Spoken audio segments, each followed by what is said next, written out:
does not affect the counties. But before I put the question, I must ascertain whether we have quorum.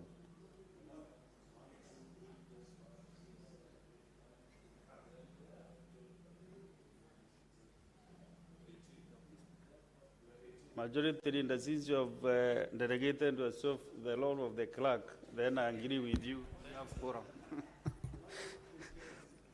Honorable Senators, I put the question that, Honorable Senators, Senator, I'm hearing my sound, so kindly bear with me in this important motion to put the question. Honorable Senators, I put the question that whether the late Senator William Kipkorir Cheptumo, the Senator of Baringo County, passed away on February 16, 2025 at the age of 57 while undergoing treatment. Cognizant that the late William Cheptumo served as a member of Baringo North constituency in the National Assembly for 3 terms from 2008 to 2022, during which time he also served as an Assistant Minister of Justice, National Cohesion and Constitutional Affairs 2008 to 2013, Chairperson of the Committee on Delegated Legislation, Member of the Departmental Committee on Justice and Legal Affairs, the House Business Committee, and the Committee on Pensions from 2013 to 2017, and the Chairperson of the Departmental Committee on Justice and Legal Affairs from 2017 to 2022. Further, cognizant that the late William Cheptumo was elected Senator for Baringo County in 2022 and continued with his stellar legislative work in the Senate, having sponsored many businesses, among them a motion on declaration of cattle rustling and banditry as a national disaster, and establishment of a special fund for victims, which was adopted by the Senate on 30th May 2024, and served as the chairperson of the Standing Committee on National Security, Defense and Foreign Relations, and as a member of the Standing Committee of Justice, Legal Affairs and Human Rights, and that of Land, Environment and Natural Resources, which positions he served until his demise on 16 February 2025. Now, therefore, the Senate expresses its deep sadness at the death of Honorable William Kipkorir Cheptumo, the Senator for Baringo County and Chairperson of the Standing Committee on National Security, Defense and Foreign Relations. Record its appreciation for his contribution to public service spanning over 2 decades. Recognizes the high esteem in which he was held by colleagues from across the political divide and the humble, principled, and dedicated manner in which he undertook his duties, and offers his profound sympathy and condolences to his family, friends, Baringo County, and the nation at large. Will as many as have that opinion say aye? Aye. Will as many as of a contrary opinion say nay? The ayes have it. Next on the clerk. Order number 9, motion celebrating the life of the late Leonard Mambo Botella.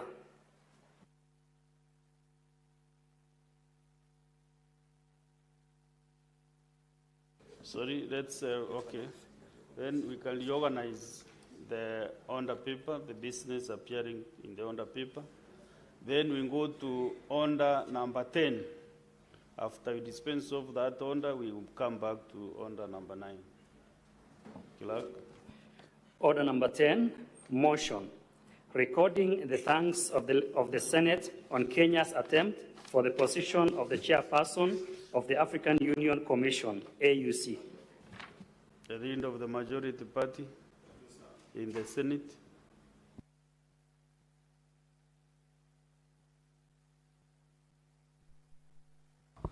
Thank you, Mr. Speaker. I rise to move the following motion, which is to record the thanks of the Senate of Kenya on Kenya's attempt for the position of the chairperson of the African Union chairperson.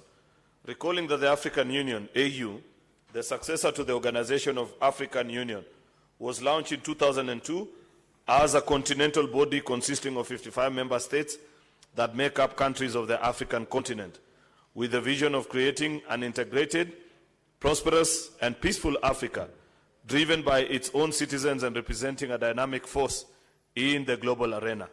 Aware that the African Union Commission, AUC, was established as a secretariat responsible for the operations and activities of the AU, headed by the chairperson elected by the heads of states and government from member states, recalling that on 27th of February 2024, Kenya formally announced the former Prime Minister, Right Honorable Raila Odinga, EGH, will be vying for the position of chairperson for the African Union Commission, noting that regionally, he served as the African Union Special Envoy for Infrastructure Development.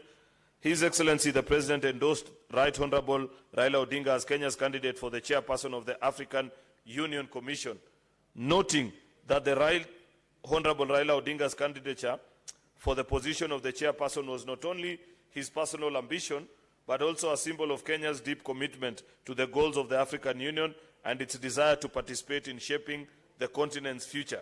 Commending the government of Kenya, led by His Excellency the President, for a robust campaign in support of the candidate, reinforced by the continental integration and cooperation and guided by Kenya's foreign policy.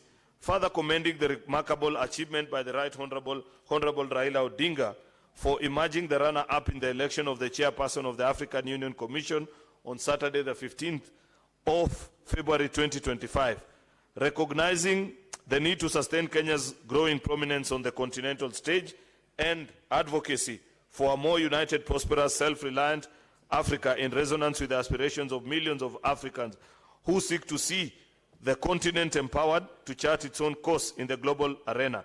Now, therefore, the Senate, one, expresses its profound thanks to the Right Honorable Raila Odinga, EGH, for demonstrating unwavering commitment to the service of Africa by offering his candidature for the position of chairperson of the African Union Commission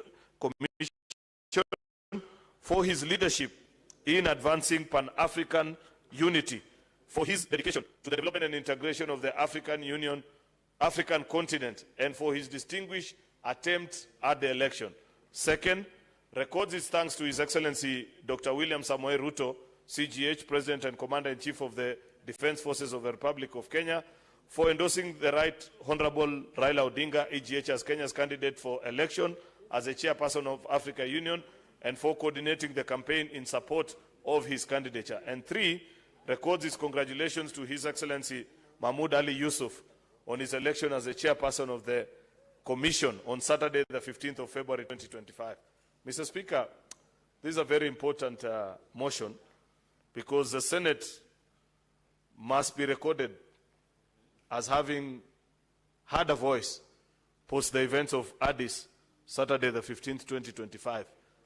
Because Kenyans will want to know 20, 30, 40, 50 years later, as students of history, on what leaders of this House thought of the candidature of the Right Honorable Prime Minister, and second and most importantly, whether we appreciated that even standing up to the stage and taking on the continent of Africa, seeking the support of the more than 48 heads of states and governments, Mr. Speaker, and securing the support of nearly half of them is no mean achievement.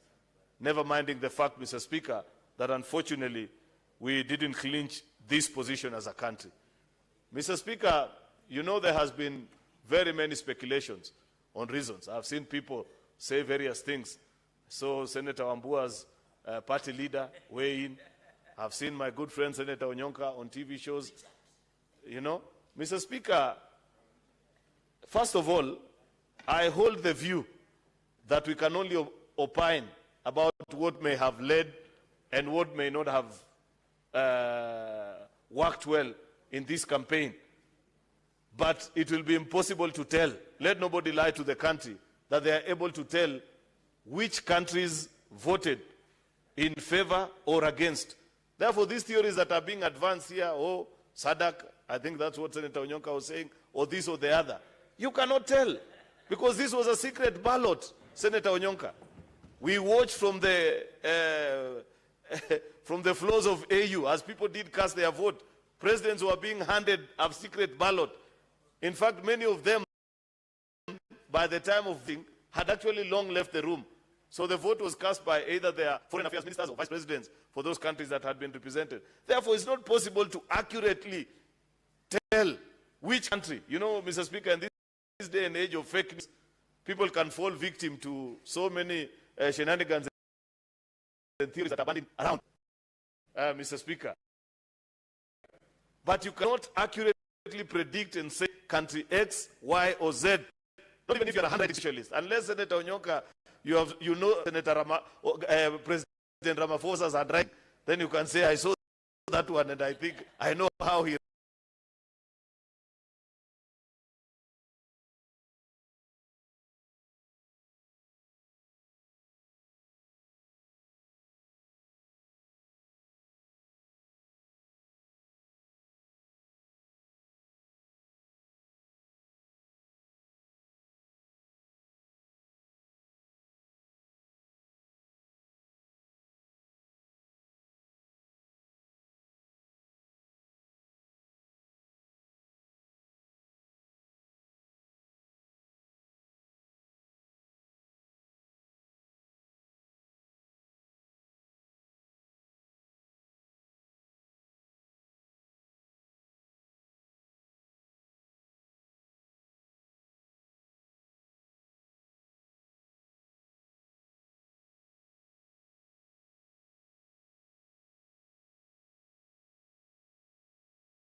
here by people who simply disagree with the candidature of Raila Odinga. We need to mature and rise to the position of knowing that our local differences need not necessarily be exported to the global stage and show to everybody that we don't agree with this particular person or the other.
Mr. Speaker, and trying to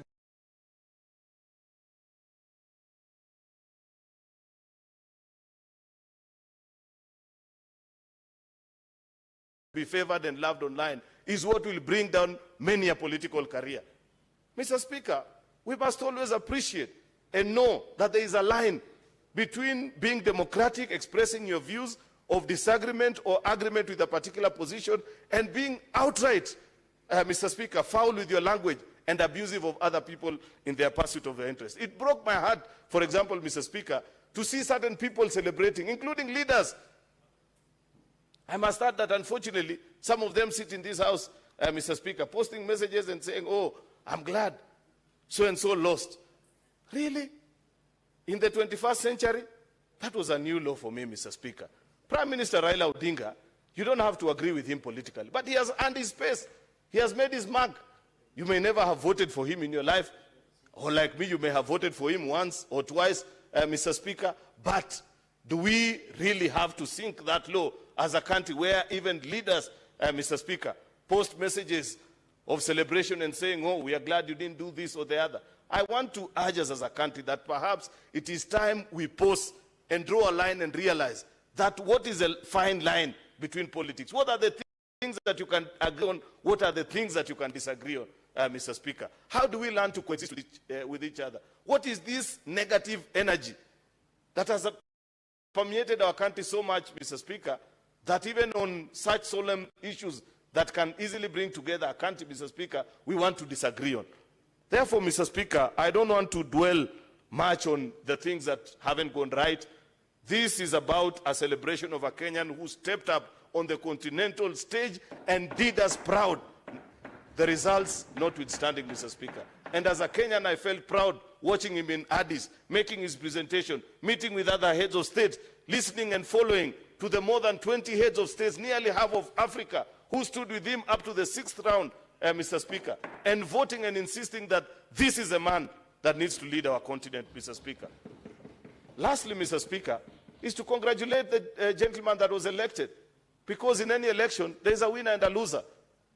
Only that in this case, in my humble view, Africa lost, Mr. Speaker. It's not Raila that lost. Africa would have been served better by this statesman, Mr. Speaker. But because in any democratic process, we have been taught and must appreciate, Mr. Speaker, that the person that the majority have had their say and their view is that that person takes the lead, Mr. Speaker, then that particular individual, Mr. Speaker, this time being His Excellency Mohamed Ali Yusuf, we are duty-bound to congratulate him. The last thing, Mr. Speaker, that I want to say, because I want to grant this opportunity to other senators also to share their thoughts on it, is that our President William Ruto was asked by the rest of the African heads of states, I think last year, in last year's summit, to lead the charge on reforms of the AU. I want to believe, Mr. Speaker, that part of the recommendations that they will be making is one on the issue of how to make Africa a more cohesive society while taking into consideration the diverse nature of our society, especially in terms of region, language, and religion. I want to believe that it is possible, Mr. Speaker, to either force people or make it, you tweak the rules as such that it is possible that the chairperson and the vice chairperson are people that are elected that represent, if not the three of those demographics, at least two of them, Mr. Speaker. You know, for example, from our constitution, you must give it to the genius that insisted on the 50% plus one rule.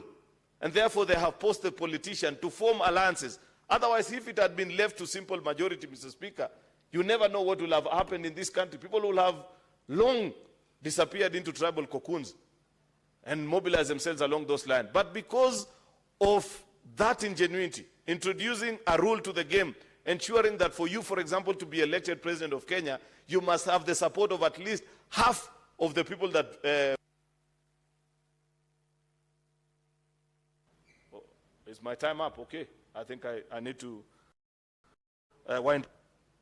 The point I'm making is that in the reforms that are being proposed before the AU, it is my hope, Mr. Speaker, that we will capture that particular complication so that the Anglophones, or we don't have a divide of the Christians versus Muslims, because I've seen people try to speculate. I mentioned earlier about lists that are being circulated about which countries voted for or against, Mr. Speaker, that it is possible to tweak the rules such that at least at the level of the chair and the vice chair, and if possible even at the level of the commissioners, Mr. Speaker, you have a representation of diversity, despite the fact that this is an election and sometimes you cannot control certain decisions. But at least have a sense of, in the outcome of the process, that every African will feel part and parcel, whether they are Francophone, Anglophone, Portuguese speaking, Swahili speaking, Christian or Muslim, Mr. Speaker, from the north or south, east or west of this continent, Mr. Speaker. Nonetheless, this was a good showing. I want to believe that as leaders, there are many things that we have learned from this particular exercise, how our society can become better, and therefore I want to yield the floor, Mr. Speaker, to listen to the views of those who agree with me, those who disagree with me. I am willing to listen and learn. I have shared my thoughts on why I think it is a lie to try and perpetuate that a particular region voted this or the other way. But maybe there are people who have ways of establishing which country voted in favor, which region did do this or the other. I want to yield the floor to listen to those particular people, Mr. Speaker.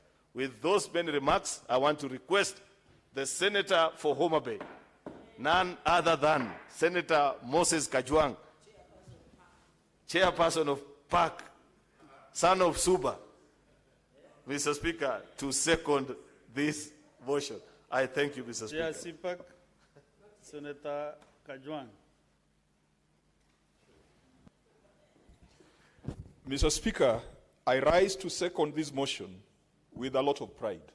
And I want to congratulate the Leader of Majority for seeing it fit to bring this matter to the Senate, for the Senate to express its thanks and compliments to the Right Honorable Raila Amolo Odinga, President William Ruto, and the new chair of the Africa Union Commission. Mr. Speaker, Raila Odinga was Kenya's best that we sent to the continental stage. And Mr. Speaker, every other time that a Kenyan is out there on the international or continental stage, I remember when Faith Kipyegon was breaking the 1,500-meter world record, all Kenyans stood up in unison to cheer Faith Kipyegon. I remember David Rudisha, the great run that he made to win the 800-meter championship. I think, Mr. Speaker, that record has not been broken. All Kenyans rose in unison to celebrate a great Kenyan.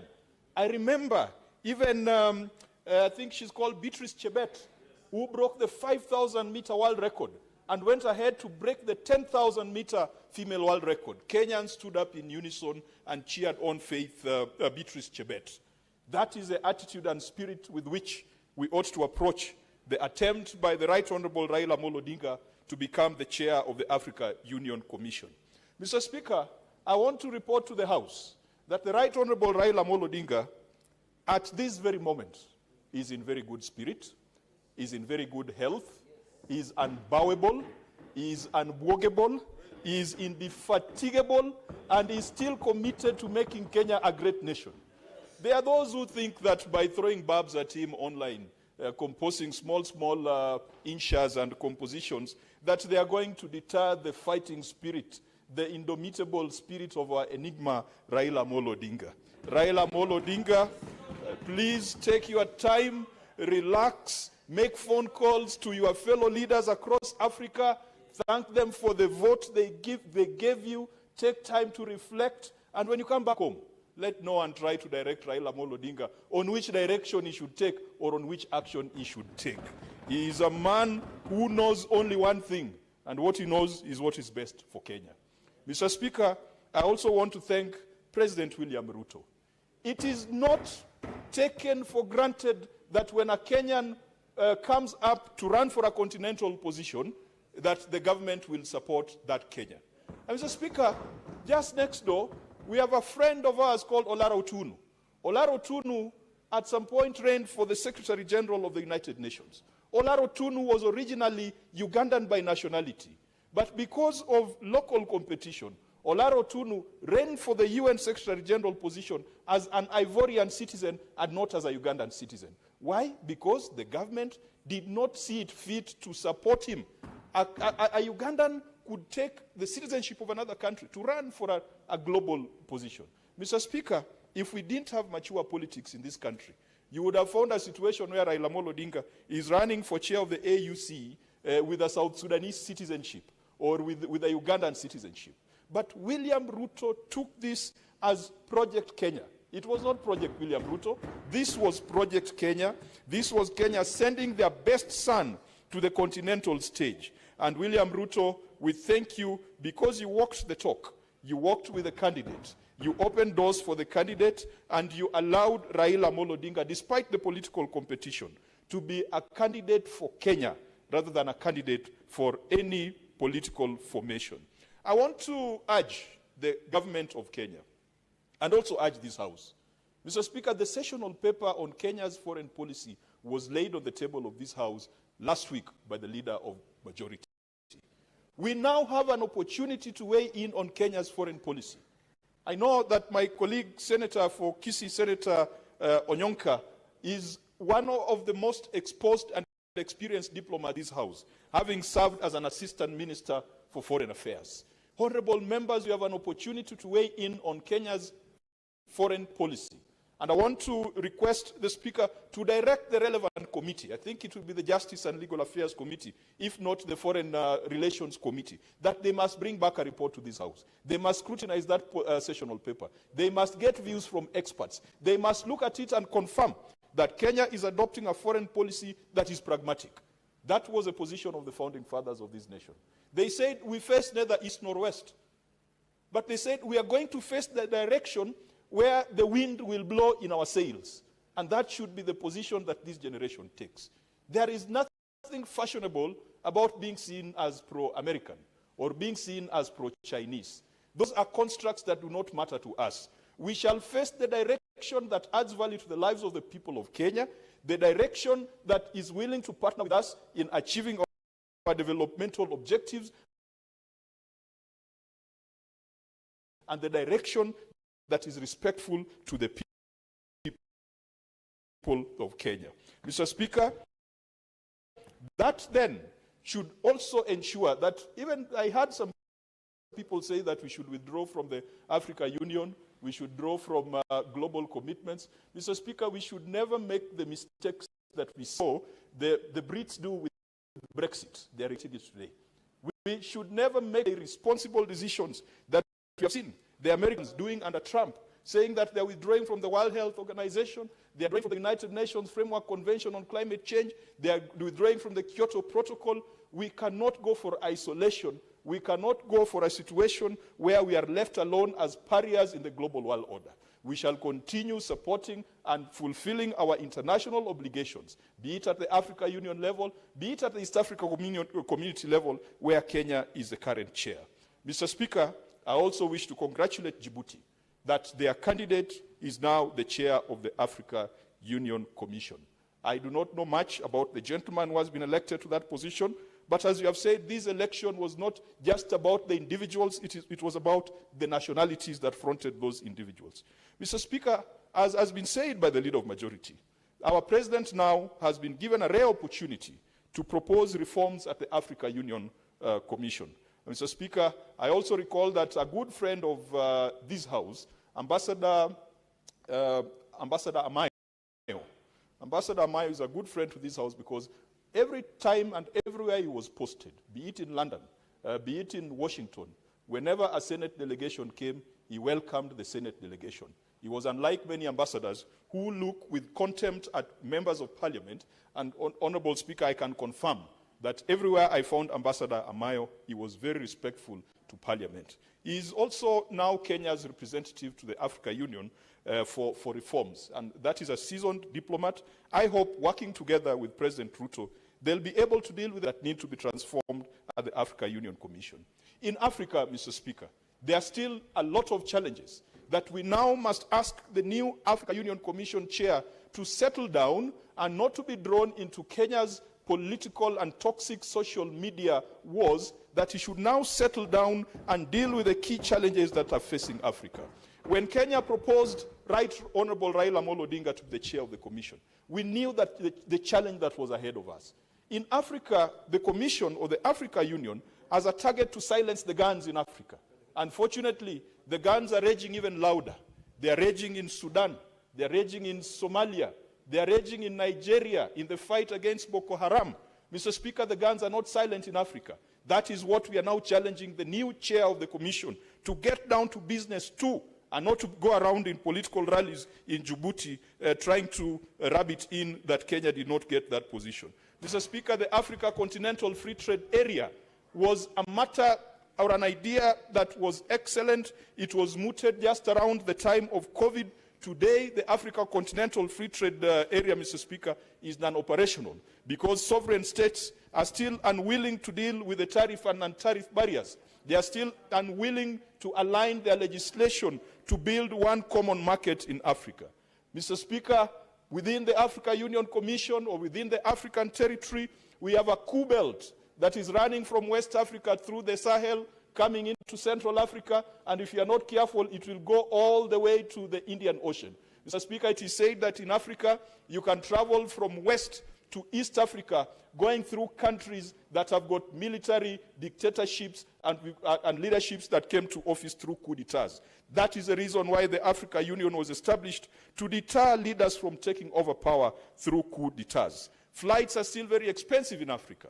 If you want to go to West Africa, you have the unfortunate situation where sometimes you have to go to Doha or to Dubai for you to be able to land in Accra or to land in Guinea-Conakry. Mr. Speaker, those are the challenges that we expect that the new commission chair will deal with. Mr. Speaker, I want to finalize by urging fellow senators and urging all Kenyans that, having seen the situation and the terrain in the African continent, let us now turn to our country and make our country great. Mr. Speaker, the phrase, love your neighbor as you love yourself, appears in the Bible not just once. It appears 3 times. It appears in the book of Leviticus, the book of Mark, and the book of Matthew. Love your neighbor as you love yourself. We cannot love Africa more than we love Kenya. This is a time for us to come back to Kenya and make Kenya great again. Mr. Speaker, we need to make Kenya great again. And I, as a leader of the Homa Bay delegation, am willing to partner and work with all the leaders in this republic who are willing to make Kenya great again. We are not going to make Kenya great through negative ethnicity. We are not going to make Kenya great through division. We are not going to make Kenya great through revisionism, where we want to go back to history and dwell on the justices or injustices that have been committed to us. Mr. Speaker, we will only be respected in Africa if we build a strong economy. Our economy is not growing at the rate that will make Kenya a superpower in Africa. We cannot afford to be growing at 4 or 5% when Tanzania is growing at 7%. We must put all our thoughts, our attention and efforts on growing an economy, and the least metric should be 7% annual growth. That is when we'll be respected. We have this misconceived notion that Kenya is still a great economy. We could be great now. But, Mr. Speaker, if you remember the mathematics of approaching speed, there are small economies that are approaching us at a higher speed than we are moving. And if we are not careful, we'll be the smallest economy in East Africa. Mr. Speaker, we must spend on our military. And this is a conversation we must have. We are spending only 1% of our GDP on the military. And yet we are seeing guns pointed at Kenya from all corners. We are seeing drones pointed at Kenya from all corners. Mr. Speaker, the war in Syria has confirmed that your enemy does not need to be your neighbor. That Turkey can hammer Syria from wherever they are. That even Kenya can be hammered from Yemen. Kenya can be hammered from the UAE. This is a time for us to ask ourselves, is our military getting the right budgetary allocation? And are they making the right decisions with those budgets? Mr. Speaker, every time we go for a public holiday, we see those jets flying past. And to be honest, Mr. Speaker, since I was a little child, it is the same jets I've been seeing flying past. I wonder if there was a serious strife or any battle between Kenya and a neighboring state, whether those jets will be airworthy or whether they'll be able to go and attack the enemy. We must have that conversation. This idea of saying that the military is a closed black box that we cannot talk about, if you have a weak military, no one is going to give us respect. You have seen instances where, in the old saying, that the tail can wag a dog. You are seeing a tiny country, and I'm not going to mention names, a tiny country being able to ambush, attack, invade, and overthrow the president of another country which is 100 times its size. Mr. Speaker, this is a conversation we must have. We must come back to our education system. At some point, Kenya was a regional superpower because of our advanced education system. You had Ugandan professors coming to teach here. You had children coming from other countries to study in Kenya. Indeed, Mr. Speaker, this is the reason why diaspora remittances is our highest forex earner, because we trained and built a very strong pool of professionals. Mr. Speaker, I am willing to partner with a government that is willing to look at the CBC and to make the right decisions to make the CBC fit for purpose so that our education system still becomes attractive to the region. Mr. Speaker, our health sector, people from Tanzania a long time ago, they used to ask, why should you go to London for treatment when you can come to Nairobi Hospital? Why should you go to Germany when you can come to Aga Khan? Or when you can come to even Kenyatta National Hospital, Mr. Speaker, at some point was attracting tourists, medical tourists from the region. Those are the quiet ways of strengthening yourself on the continental stage, Mr. Speaker. It is not about how loud you are on Twitter. It is not, there's this thing called KOT, Kenyans on Twitter or Kenyans online.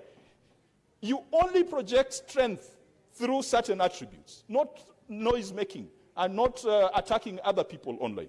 Mr. Speaker, we need to go back to our transport sector. Our comparative advantage as a country, part of it is our location. It is geography that allows us to have a port, almost midway from North to Southern Africa. The port of Mombasa is a gift from God. Our location is a gift from God. Mr. Speaker, we must modernize the port. And I am willing to encourage this government that if we cannot get civil servants and bureaucrats who can modernize that port, then we'd rather seek a strategic partner, Mr. Speaker. Of course, a strategic partner procured in a transparent and open manner. Mr. Speaker, we have gone with the liaison committee to Dubai. We went to DP World.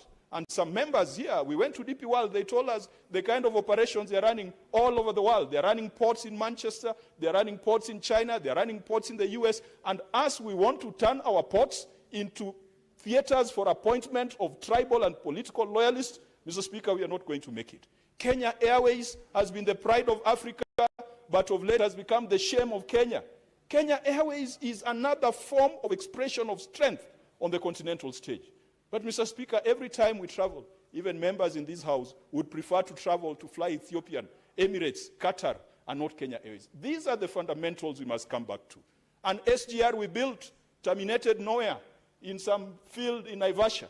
How can you have an SGR that terminates in some place in Suswa, in Suswa, and yet there is no last mile for connectivity. We must put money, even if we are taking a loan, Mr. Speaker. I will support a loan request for extension of the SGR from Suswa to go all the way to Kisumu, to go all the way to Malaba, to go all the way to Uganda. That is how we can be relevant to the people of Uganda, not by shouting, but providing connectivity to them. Mr. Speaker, as I conclude, I want to urge the relevant committee that our foreign policy must be examined by this House. I want to urge the people of Kenya that when a Kenyan is out there on the international stage, we have an obligation to cheer them on. Otherwise, Mr. Speaker, you are going to have a situation where one day Faith Kipyegon is breaking a world record, and half of Kenya is cheering, and another half is not cheering Faith Kipyegon because she comes from the same village as the president. That is where we are heading to. You will have an untidy situation where Harambee Stars is playing and scoring goals. Half of Kenya is cheering, and the other half is not cheering because the team has Ogola, Otieno, Onyango, Wafula, Wekesa. We cannot build a country that is that petty. Mr. Speaker, I want to urge that this conversation in this House will be different from the conversation we had yesterday in the other House, and it will be different from the conversation we have had elsewhere. Because when it comes to issues of the original sin, we have a lot to say about the original sin in this country. The first deputy president to be thrown out of office without ceremony was Jaramogi Oginga Odinga. Jaramogi Oginga Odinga picked himself up. He did not go inciting hateful tribal sentiments. He went and formed the Kenya People's Union. Jaramogi Oginga Odinga was put in house detention. His son Raila Amolo Odinga was in detention for 8 years, fighting for this country. When he left detention, he didn't come out bitter. He didn't build artificial warriors and soldiers.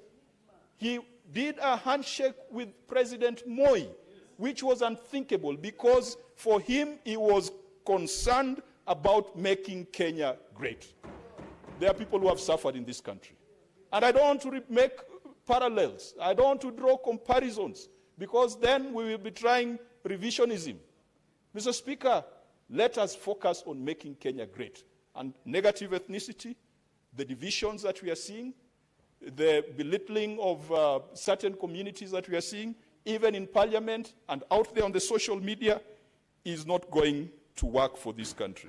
Mr. Speaker, I want to assure you that as perhaps one of the longest serving members in this House on this side, and as you know, Mr. Speaker, when it comes to opposition, we know all the tricks and we have the stamina. We shall work together with a government that is committed to making Kenya great again. William Ruto, do not be distracted into negative ethnic conversation. Make Kenya great. Fix our military, fix our economy, fix our logistics, fix our health, fix our education, make Kenya truly a Silicon Savannah, and you will have the unlimited support of Senator Moses Kajwang, the ODM Brigade, and by extension, Raila Amolo Odinga. Mr. Speaker, I second.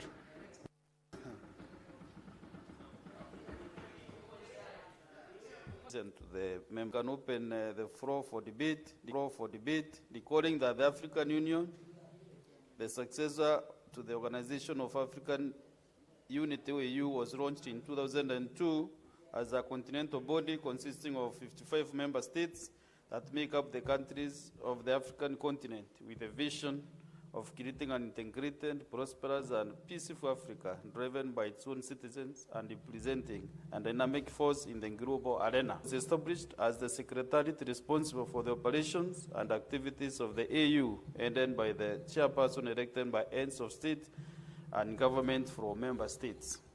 Recalling that on 27 February 2024, Kenya formally announced that the former Prime Minister, Right Honorable Raila Odinga, NGH, will be vying for the position of chairperson of the African Union, noting that regionally he served as the African Union Special Envoy for Infrastructure Development. HE, the President, His Excellency the President, endorsed the Right Honorable Raila Odinga as Kenya's candidate for the chairperson of the African Union Commission. I have some sympathies with my brother and Deputy Majority Whip.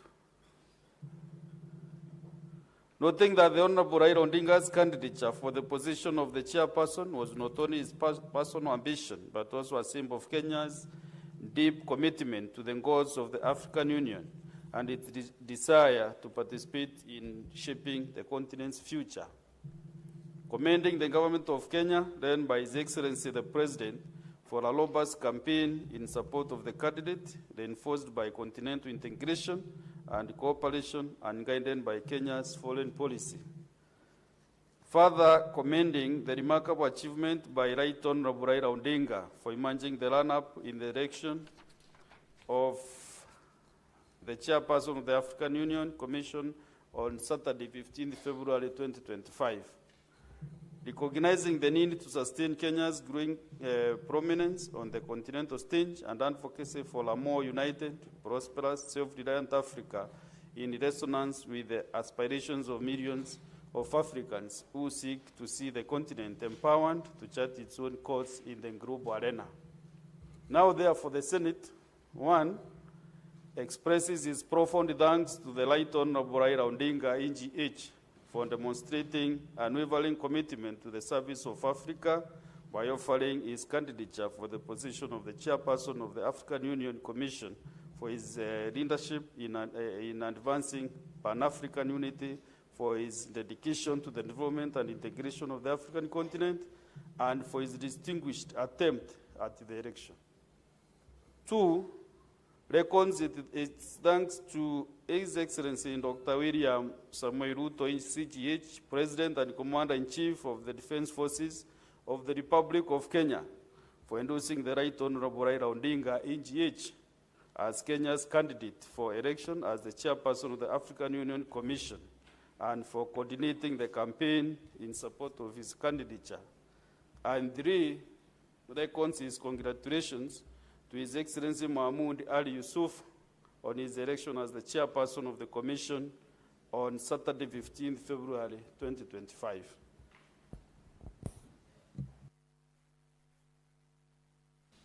Now we open the floor.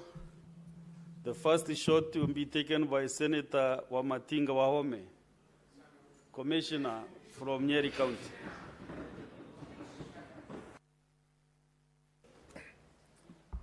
Thank you, Mr. Speaker, sir. As I rise up to contribute to this motion... Sorry, Senator, just 1 minute, Senator Matinga. I will recognize the visitors, then, and I will not interrupt you as you take your 20 minutes. So, Honorable Senators, I would like to acknowledge the presence in the public gallery this morning visiting lecturers and political science class students from the Masai Mara University in Narok County. The delegation comprises of 5 lecturers and 72 students who are in the Senate for a one-day academic exposition. In our usual tradition of receiving and welcoming visitors to Parliament, I extend a warm welcome to them, and on behalf of the Senate and on my own behalf, wish them a fruitful visit. Thank you. With the Gen Zs in the House, Senator Kenyuri, Senator Senator Olekina, Masai University is a national university. Go ahead. Mr. Speaker, I wish to welcome the students and teachers of Masai Mara University. I was a student there, not just a student, I also served as a Vice President of the Students' Union. So I wish to welcome you and also tell you that Kenya is a land of opportunities. Let nothing deter you. For the young people, you're the leaders of today. Taking effort to see what the Senate does goes a long way to changing the style of leadership in this country. And when we do that, I want to wish that you will be part of that transformation. When you go back, please take my greetings back to the students and the teaching fraternity of the Masai Mara University. Thank you very much. That is against the Senator for Narok County. Mr. Speaker, thank you for at least acknowledging that Masai Mara University is National University. Not like your cantankerous fellow from Meru, the governor who thought Maasais don't wear underwears. It's not from Meru. Maybe put to a record straight. Oh, not like the cantankerous governor from Meru. It doesn't matter whether you've... Nyeri. I don't know these things. It's just because it's cantankerous. Mr. Speaker, thank you. Let me take these 30 seconds to welcome these young students and just challenge them that all of us who are standing here went through that rigorous training. I'm a political science major, and I know what it takes to be able to forge forward and to be able to navigate through tough challenges, especially when it comes to politics in this country called Kenya.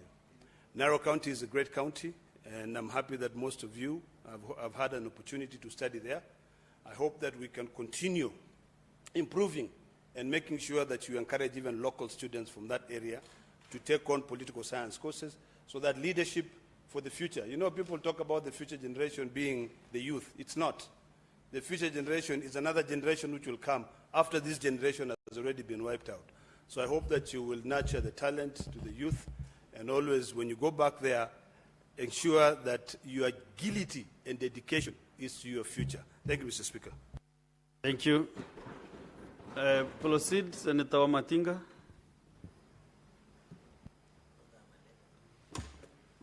Thank you very much, Mr. Speaker, sir.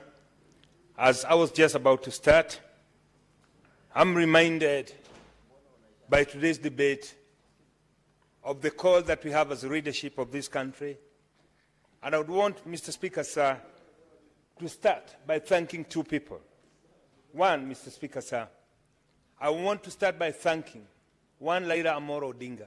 His ability over the years to bend backwards, to put this country forward, Mr. Speaker, has been a challenge to many of us. It is known, Mr. Speaker, and it is on record. I am one of those who, many years, have always opposed the leadership of Raila Amolo Odinga. But, Mr. Speaker, sir, having said that, I want to put the record straight. It is not because I have any justifiable reason. It is because, Mr. Speaker, sir, I've always been persuaded to think along ethnic and regional block, Mr. Speaker. But time has come to realize that this country is greater than any one of us, Mr. Speaker. The second person, Mr. Speaker, I want to thank is His Excellency, the President William Samoei Ruto. It is indeed, Mr. Speaker, a great act of statesmanship to take somebody, propose somebody who you've competed with for the presidency and say, I propose the name because I think he's qualified and deserves it. Mr. Speaker, sir, as I'm standing here, I look at the photos and the people sitting on the gallery, young people who are looking upon us for leadership to unify this country so that we can live a country united for them. Mr. Speaker, sir, the whole world is moving to become a global village. It is not lost to us, Mr. Speaker, that the strength and the strategic geographical position of this country will highly benefit if we have regional integration in the Greater Lakes region and indeed in the whole of Africa. Mr. Speaker, many a times has the President, His Excellency President Ruto said, it is time that Africans started taking their own matters in their own hands, and that must start by making a unified monetary unit where we can allow ourselves to trade without having to rely on foreign currencies like the dollar. Mr. Speaker, sir, it is the high time that we look at a statesman, somebody who is able to move this country, this continent forward, somebody who is prepared to sacrifice, and we know this person is embodied in the person of one Raila Amolo Odinga. And I want to agree with people. Mr. Speaker, sir, the losing of Raila Amolo Odinga is not a loss to himself, it is a loss to this country, it is a loss to the whole of Africa indeed. Mr. Speaker, history will judge us unfairly, as some of us have withdrawn to sectionalism, some of us have withdrawn to tribal cocoons and trying to champion their tribe's beliefs without telling the world the truth. There is no one tribe that can survive on their own. Mr. Speaker, sir, many have touted Usuguze Mulima.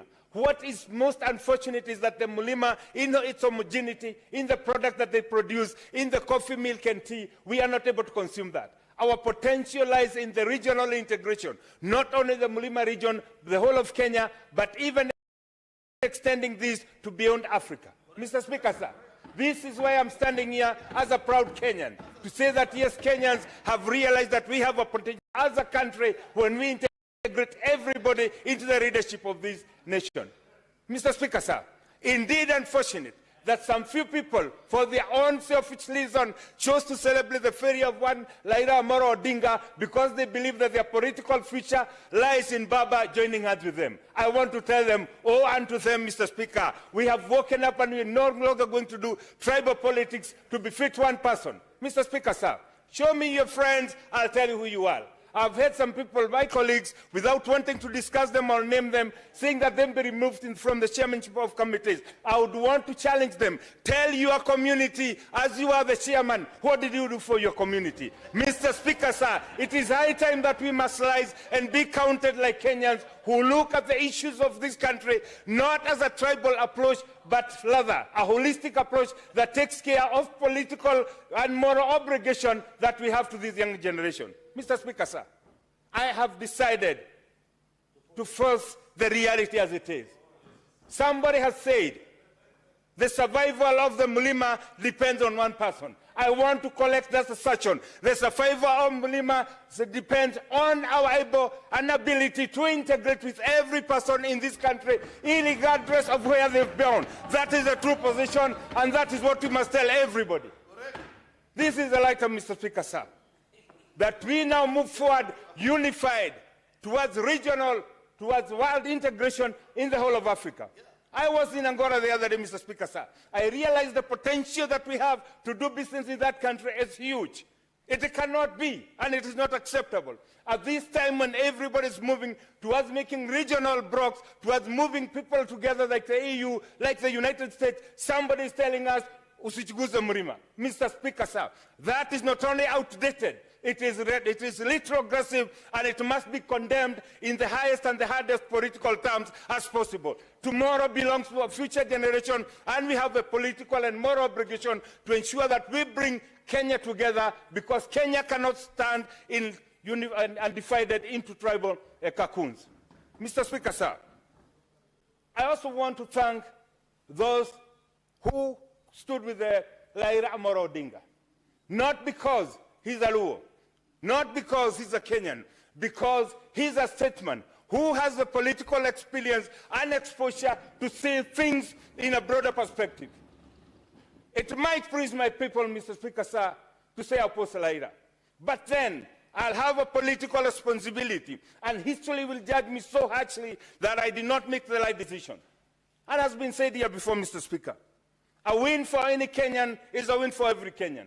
We must now rise beyond petty tribal politics and say the problems that we face in this country are not tribal problems. They are problems that we can only solve as a unified country.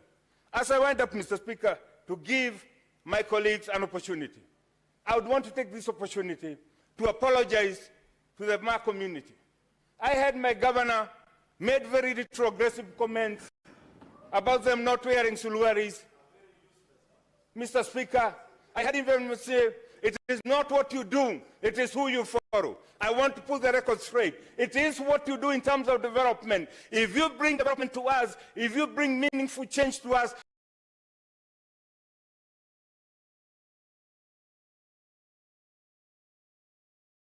then we'll stand with you. It is the high time that we say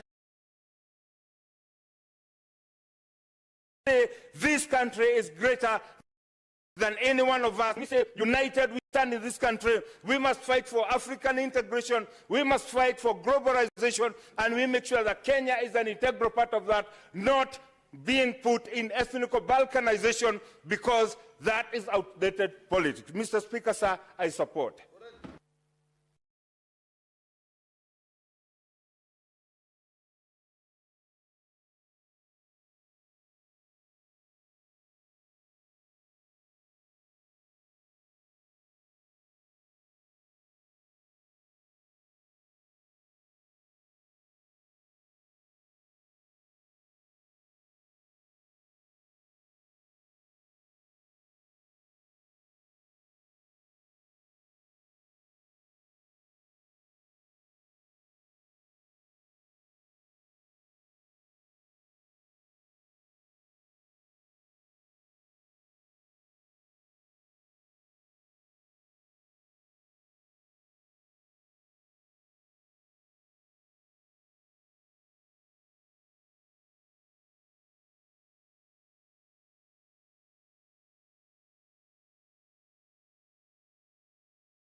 Thank you. Next is Senator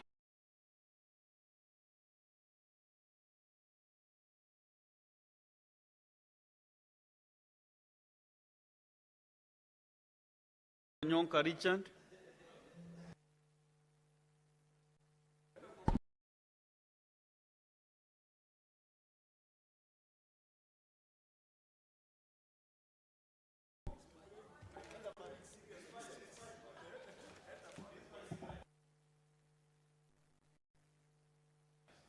Thank you.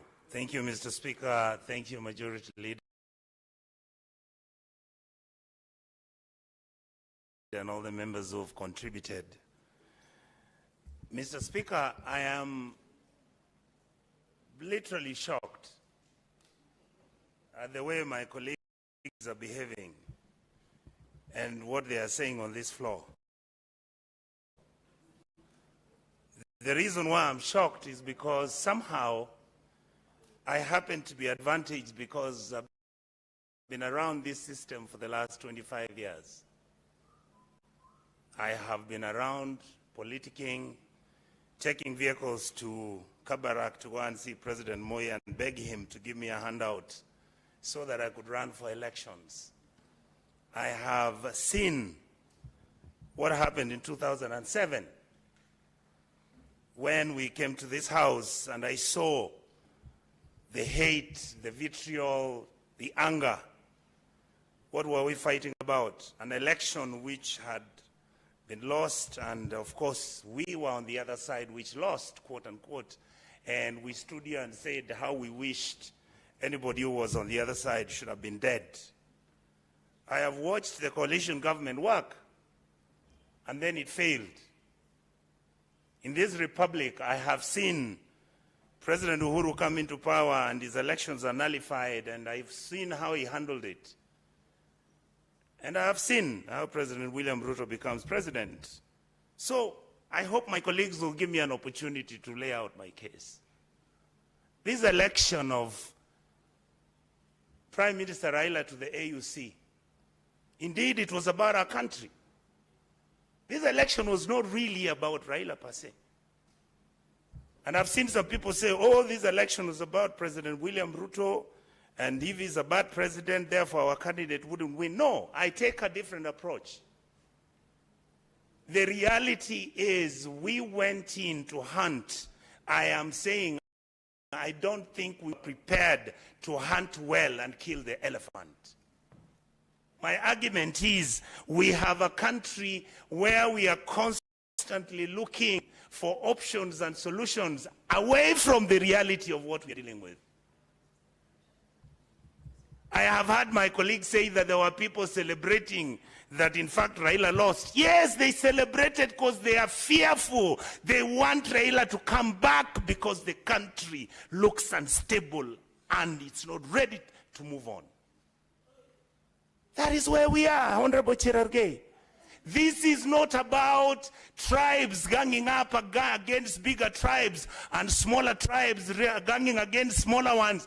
This is a state called Kenya, which is dysfunctional, where we have refused to accept the basic tenets.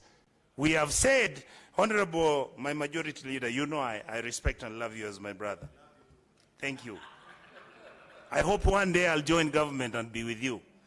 But I intend to remain in the opposition to keep some of you sober and sane.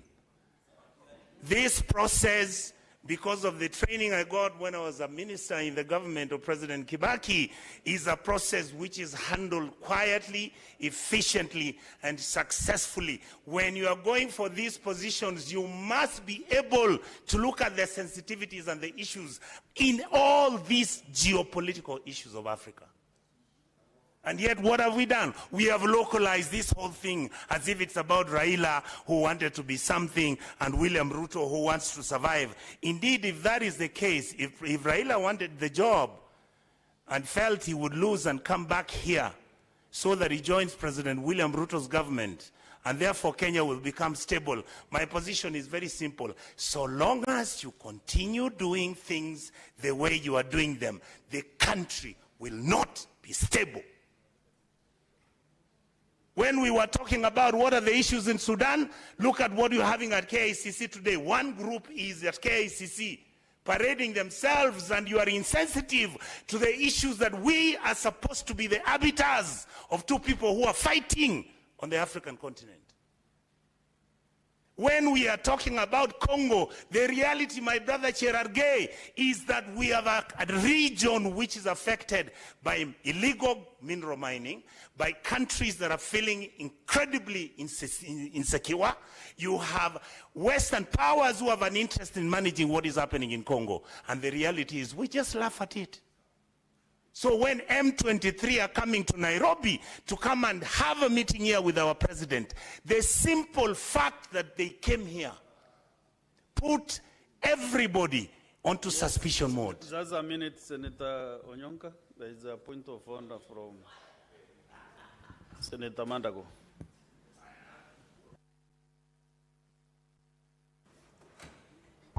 Honorable Speaker, I've heard Senator Onyonga say M23 are coming to Nairobi. I don't know whether it's confusing. I said when they came.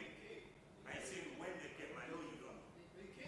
When they came, M23 came to Nairobi, met our president, they launched themselves here. What did you expect President Kagame to do? What did you expect him to do? When information is coming out that all these groups are meeting around Nairobi and we are not careful. There is a point of order still from... I was just wondering whether Senator Mandago. The operations of Parliament have changed. Can Senator Onyonga provide evidence that M23 indeed came to Nairobi, met the president, and launched themselves here? I think it's a dangerous statement to be allowed to go on record without evidence. Substantiate. What question are you asking substantiate me? That? Mr. My Chair Health, what I said was this. Anytime when you have these groups that are fighting in the East African region, and one of them appears to be in Nairobi, what it happens is it creates a destabilization which sometimes is imaginary, and yet the expectation is just like South Sudan. When the earlier group, or when the first group that was against the government came to Nairobi and they met. Nyonka, let me give you some direction. Yes. Since there is that point of order which you have not, we have not cleared, that it needs an evidence to show that M23 came to Kenya, met the president, and launched themselves. What I said, if you don't have that evidence, when are you ready to provide the evidence? Mr. Speaker, what I said is that the M23 made contact, and indeed, the president of Kenya's responsibility was for him to start negotiating with them and the Rwandese government. What I am saying is, those discussions as they started... Did you say that they came to Nairobi? I said yes. And met the president? Yeah, no, I said they came, yes. No. No, I don't need any direction from the members. Say what you're saying. That is why I'm here. I'm listening why, to the members. I don't know why you don't want me to talk. Mr. Speaker, let me make it easy for you. I withdraw. Okay, fine. And apologize for my majority. Can I proceed? Proceed? So let me say, so that you don't waste my time, let me say what I'm saying. We, as a leadership, must understand that whatever that was happening is not removed from our reality. Just as you're planning to organize so that Prime Minister Raila can then go for his election at AU, what do? You allow individuals to pick Besigye and they abduct him and take him to Uganda. Internationally, Honorable Cherargei, you know that looks bad. Then when you are busy talking about South Africa, I know some of us may not understand that the South African government, having gone to Congo, the responsibility and the role they have played in Congo and all the issues that have been engaged must be handled so carefully. But what do? And I said it on public. We then decide we are going to support Israel because the Israelis are our friends for years and years and years, and we make that announcement disregarding the sensitivities of what is happening in Gaza. then we take that same narrative as we are having issues. Senator Onyonka, there's another point of order from the majority leader. You see, Mr. Speaker, I'm really sorry to Senator Onyonka because it's not my intention to disrupt him.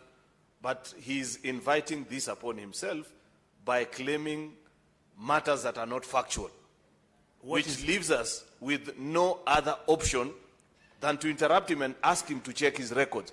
I know for a fact that not once, twice, or thrice, that Kenya has made its position clear on the Palestine-Gaza dispute, that they believe in the two-state solution. We have never come out clear to say that we support any of the parties. Therefore, it is not right for Senator Onyonka to mislead the House and claim that we have identified with Israel to the exclusion of the Palestinians. That's not accurate. Mr. Speaker, could I maybe use a different, maybe let me use a different angle to when make. There is a member executing a point of order. You go back to a seat, you sit and wait. Mr. Speaker, I feel like you're trying to harass me so much. I am saying, rules of the House. When there is a member. Speaker, I know the rules, but you see, if I keep going that way, it's a bit tiring. There's a seat just next to. All right, and I've got his point, which I can. You should not take advantage of the mic to just exchange with the member who has a point of order. Much obliged. I would most probably answer him and say, let's leave the Israeli question. Can we talk about the rapid deployment force that is in Nairobi? You can legitimize, you can argue about it. So you are comfortable the RDF is in Nairobi. And the other Sudanese party is in Sudan, and they have written an official letter today where they are saying that you have actually violated their very essence, existence as a state. That is how, so you've been... You see, Mr. Speaker, you see, your colleagues are now answering me because they don't want me to make my arguments. With the member on the floor. Let me just finish my debate. No. And also, Senator Onyonka, just talk to the Speaker, not to the member. Thank you, Mr. Speaker. I would like to say that I see here today my colleagues celebrating and talking about how Raila is the greatest man who was. How I wish we listened to what they are saying 3 years ago. How Raila was a mganga, how he was somebody who was completely useless to our political dispensation. Where, by the way, why have you never gotten rid of him? Now, today he's being praised of being the hero worship we wanted. Raila has been a hero worship, yes, but we will expect him to give us the excellence we expect from him. He will join your government, and if he is not going to demand that abductions stop in this republic, that we stop the corruption that is going on in our country, that we actually govern ourselves with the responsibility where we accept that our countries within our region respect us and we respect them. And then I saw my brother Cherargei going to Ethiopia. You carry 250 people who are singing Yote Yawezekana. You are threatening other African guys, ladies and gentlemen, who visited the occasion. You remember, Senator Onyonka, yes. One thing that I did when the majority leader was on the floor. I protected you. Yes, Mr. Speaker. When he mentioned your name. Yes. So can you kindly stop mentioning the members? Oh, my apologies, my leader. So that you, I apologize and withdraw. You were not there. You were not there. You are eating on I your saw, time. Mr. Speaker. Be having ample time to give you your points. Much obliged, Mr. Be disrupted all the time with the point. Mr. Speaker, I am much obliged. I would like to say this. I want to say, I get that, but he was there. Senator Chalegei, stop exchanging with the member on the. Allow him to continue. What is your point of order, Senator Wakoli? It's a chariot, my brother. Senator Mr. Speaker. Onyonka, let us listen to this point of order. So I will ask the clerk, when you know you are misusing my mic, the clerks. When the member is on a point of order, switch off the other mic, so that now we can be orderly.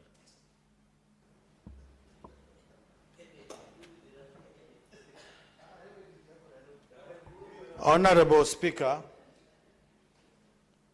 I'm standing on order of responsibility of statement of fact, Honorable Speaker.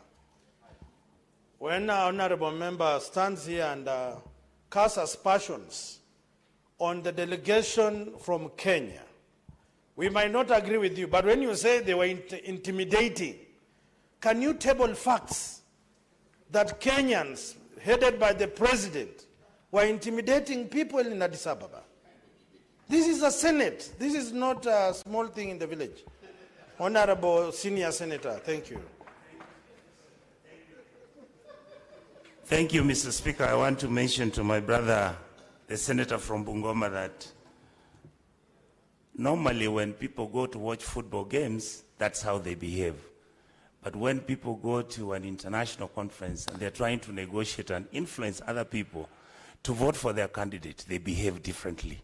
I know you love football. You may not see the contradiction. I want to say this, Mr. Speaker. It is true for many of us that for me, Prime Minister Raila losing that seat was a shock.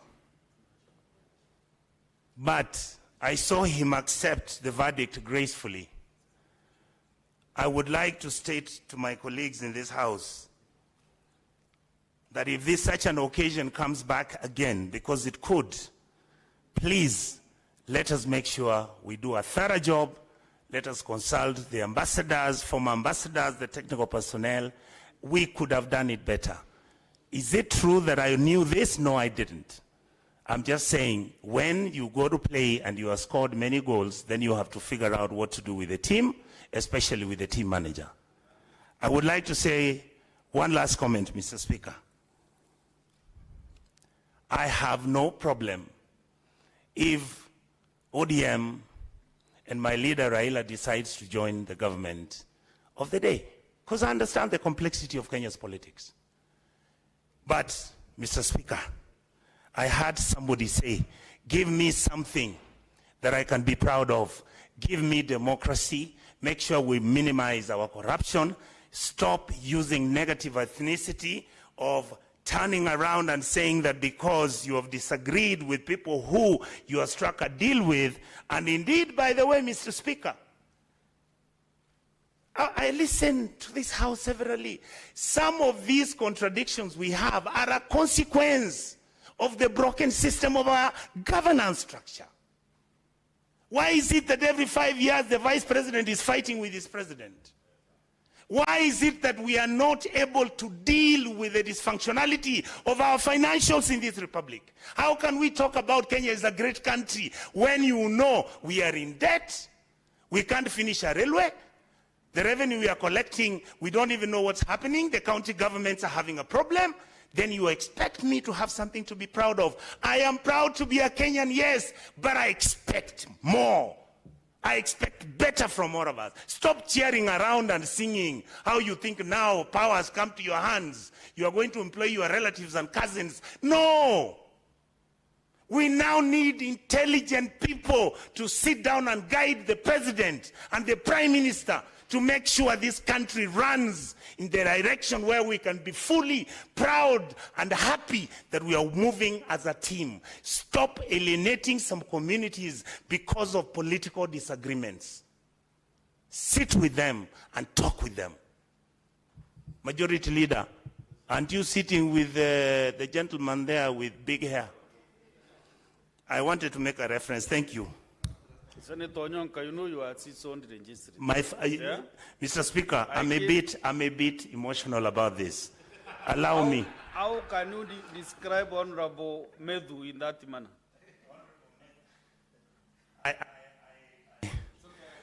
He accepts the I wanted to say how beautiful I see both of you. You have disagreed politically, and yet you are talking. That is how it should be. Let us not escalate it to the next level. I see us escalating this war to the next level.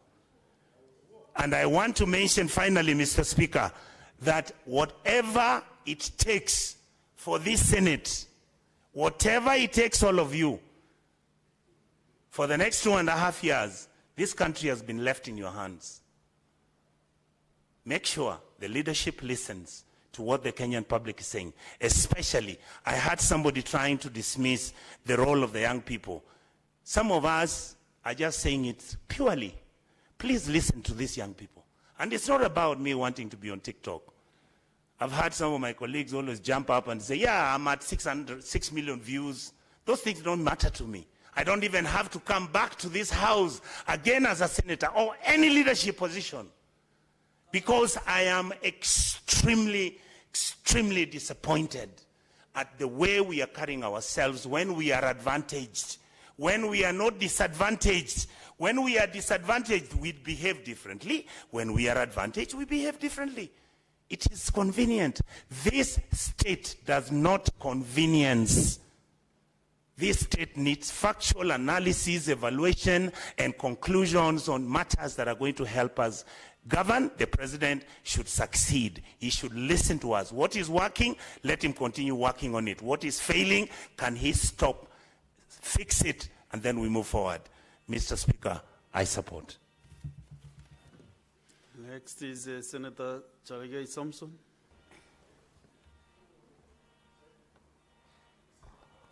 Mr. Speaker, thank you very much. From the onset, I want to support this motion by the majority leader. I wish to make a few comments.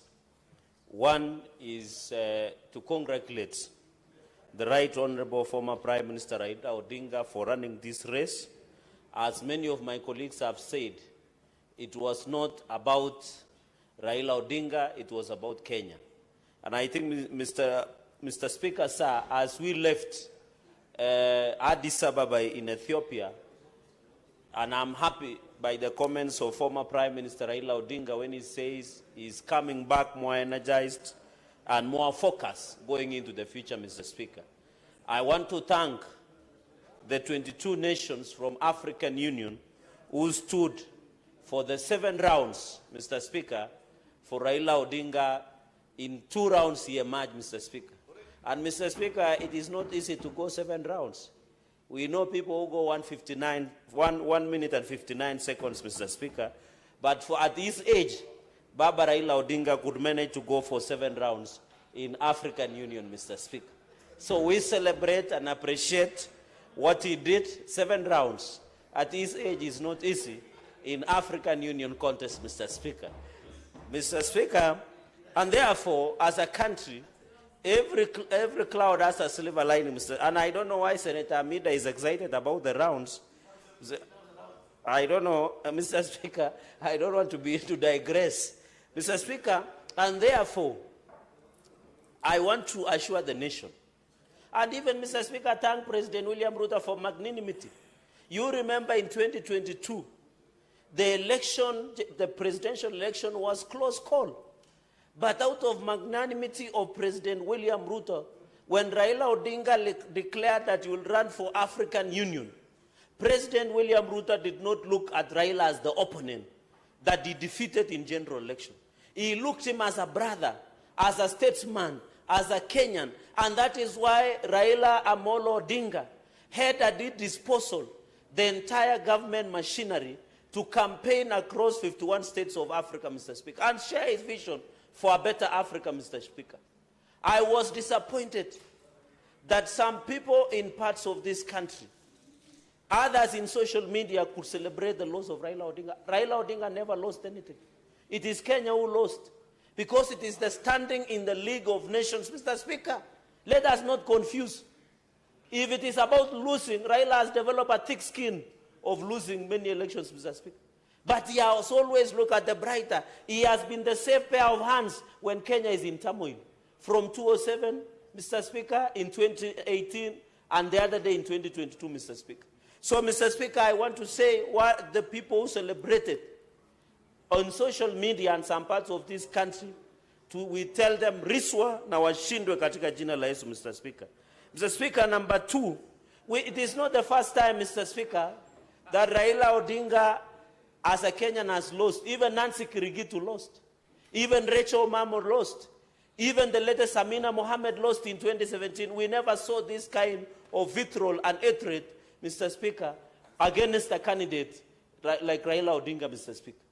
I want to tell the nation, many people thought when Raila lost in AU, some people could be used to fight government or unto them. It will not happen, Mr. Speaker. Because as a country, we have more better agenda to have a prosperous nation going into the future in governance, in development, and in rule of law and democracy, Mr. Speaker.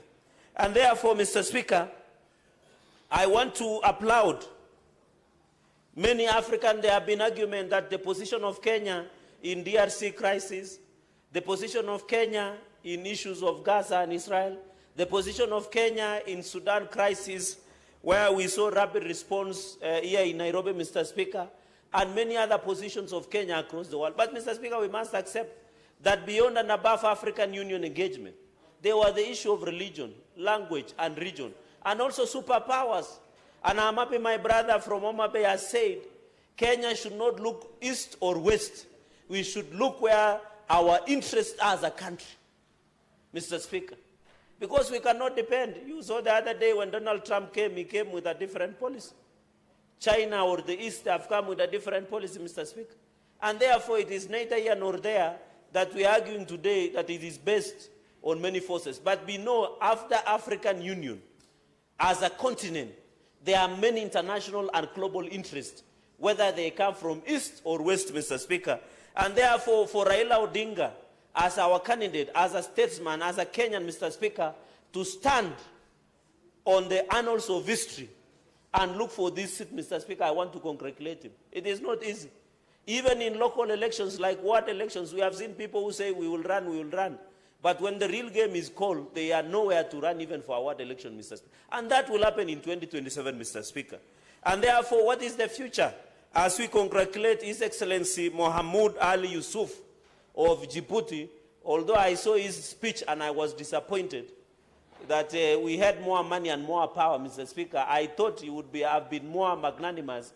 You know, in victory, under 48 laws of power, in Robert Greene, you should know when to stop celebrating. It is one of the basic tenets of 48 laws of power in Robert Greene, Mr. Speaker. Mr. Speaker, and therefore it is very unfortunate to come from him when he wants to unite the country. He will be the biggest envoy. Senator Wanyonga will tell you, His Excellency Ali Mausuf Mohamud will be the biggest envoy of Africa. And therefore he should give a message of hope, of unity across the African continent, Mr. Speaker. We expect him to handle the DRC crisis, the Sudan crisis, Mr. Speaker, and many other crises that we face as a world, as a global nation, Mr. Speaker. The future of Africa, we need to agree. We need to ensure we trade more in the trade within Africa region. Why would I need a visa to travel to Ghana or even to South Africa, Mr. Speaker? And we are Africans. We should promote a visa-free Africa, where one African even work. There are many students from Masai Mara University. I wish to see them working in South Africa as experts or as civil servants in South Africa, in Namibia, in Ghana, in Tunisia, Mr. Speaker, in Djibouti, among other countries, Mr. Speaker. Number two, we must encourage open-air skies. It is unfortunate sometimes when we are flying to West Africa, you must fly to France so that you can fly back. It is more nearer to fly to London than to fly to some of the West Africa, Mr. Speaker. We must agree that we must promote open skies and aviation, Mr. Speaker, so that we can go into the future, Mr. Speaker. And in fact, as I talk, the reforms in Kenya Airways is long overdue, Mr. Speaker. We must, Mr. Speaker, we must ensure that we encourage Kenya Airways, which was now pride of Africa, is disappointing, Mr. Speaker. I saw even the Nigerian embassy, Nigerian civil aviation penalizing, Mr. Speaker, penalizing the KQ. Sorry, Senator Chalgay. What is it you are saying, Senator Morgan? Go to the dispatch box if it's not working. Oh, yeah, Mr. Speaker, you know, everything that we say on this floor goes on record. And Senator Cherargei knows that under our standing orders, he should not make statements that are misleading. He has just stated on this floor that to fly to West Africa, you first go to France, then come back to West Africa. Yet, Mr. Speaker, Kenya Airways flies direct to several West African countries, including Nigeria, direct to Nigeria. It goes to Cameroon. It goes to Bamako in Mali. So is it in order, Mr. Speaker, to make a misleading statement on the floor that the skies in Africa have not been opened to our Kenya Airways? Senator Chalagay, which country were you referring to? Is mine is in Nyamira. Mr. Speaker, what I said is some flights. I didn't say Kenya Airways. It needs to, you can check the answer. I say some flights. I did not say Kenya Airways specifically. I just came into Kenya Airways by saying we must revive Kenya Airways, we must revitalize Kenya Airways to turn around profitability. Because the way Kenya Airways is being run is being run down, Mr. Speaker. And the Kenya Kwanza Manifesto, one of our key components was aviation turnaround in terms of increasing cargo to ensure we give more revenue to Kenya Airways. And we have had a discussion about Kenya Airways. We must agree that even as we ensure there is open skies and aviation sector in Africa, we must make it vibrant so that ease movement of people and services, Mr. Speaker. And I can see the senior counsel is nodding in agreement that Kenya Airways must be reformed, Mr. Speaker. Mr. Speaker, on the issue of military cooperation, I agree we need to work more better. We have seen even, and I'm happy President William Ruto has requested African Union to include Haiti as one of the member of African Union, Mr. Speaker. And we are proud as Kenya. We have read the mission in Haiti, Mr. Speaker, despite opposition from even within the country and outside the country. And therefore, as Kenya, we have a lot to showcase the world in terms of issues that we... So military cooperation, I know when African Union and Kenya is called upon, we have crisis in DRC, Mr. Speaker. I am told the M23 are making progress in Bukavu. They are headed near to Burundi, Bujumbura. We must Africa, Mr. We have Sudan crisis where rapid response RSF is in Sudan, in Africa, in Kenya here. And I have seen the statement from Foreign Affairs from Sudan. We must pursue peace the way we did for South Sudan, Mr. Speaker. We need a peaceful Africa to ensure we have trade. And the only person who could bring experience, who knows the dynamics of Africa, the true son of Pan-Africanism was Raila Odinga. I still insist African Union lost the best. Despite that, His Excellency Ali Mausuf won. Winning in an election does not mean you are competent. It means you have just won. But it doesn't mean that you are bringing the best on the table, Mr. Speaker. And therefore, Raila Odinga, with so many years that he has fought for rule of democracy, human rights, devolution, the new constitution, the track record was well-decorated CV that could transform this country, Mr. Speaker. And Raila Odinga has been one of the few leaders who is not tribal. If you see at the voting pattern in many elections he has contested in this country, he has gotten the votes from across the country, Mr. Speaker. And therefore, we need to ensure.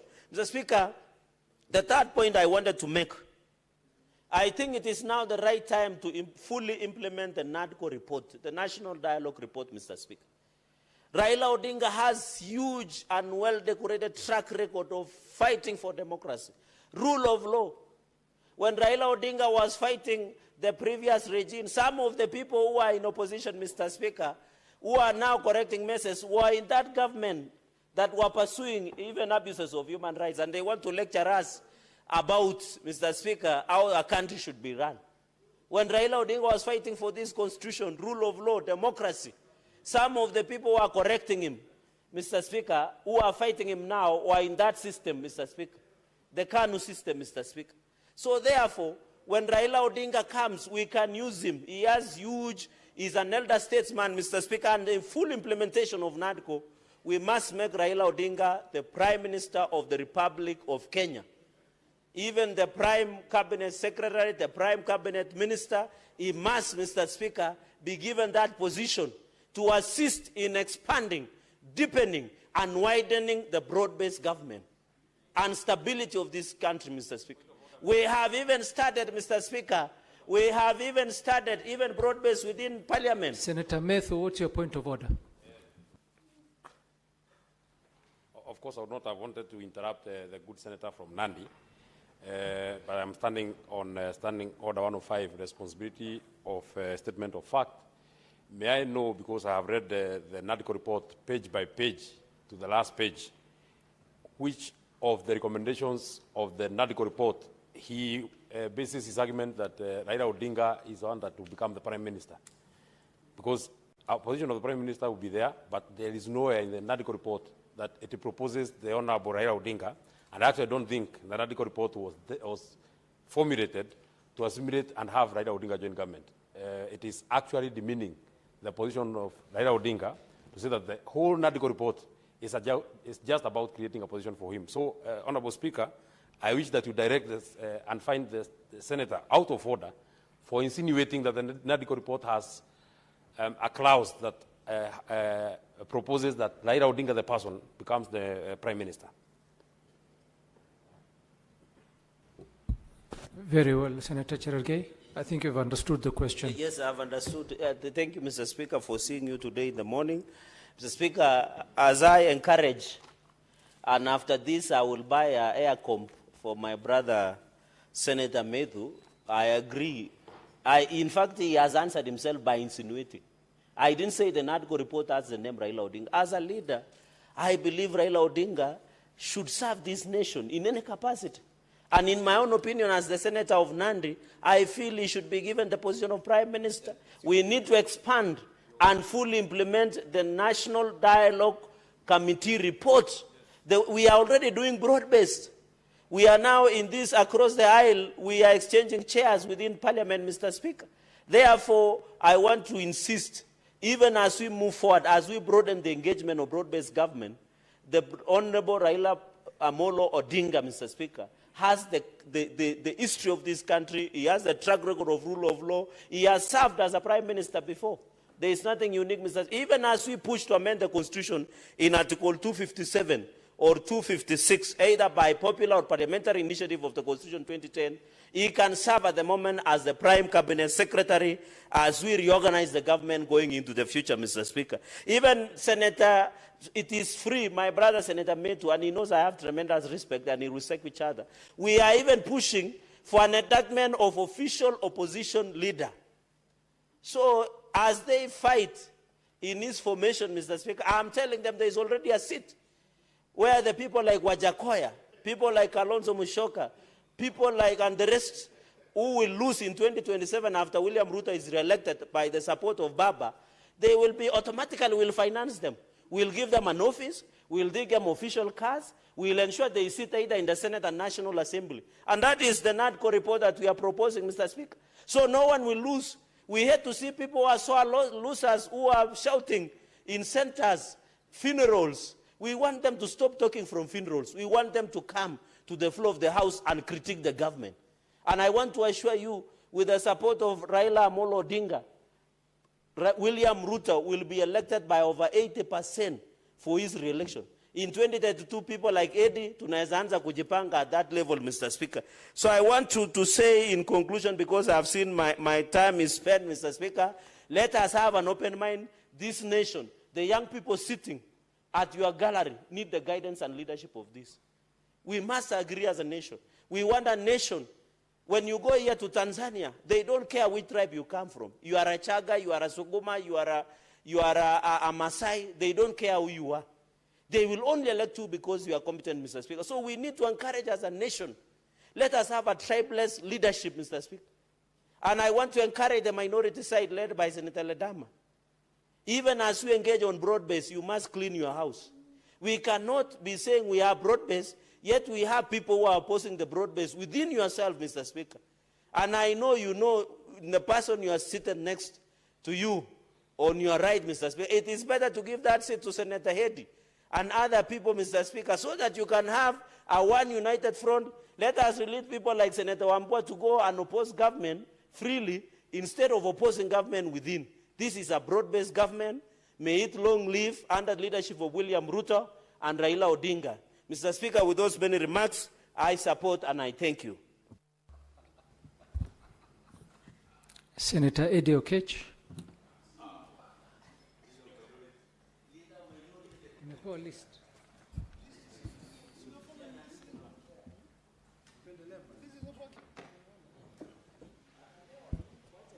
I thank you, Mr. Speaker, for giving me this opportunity.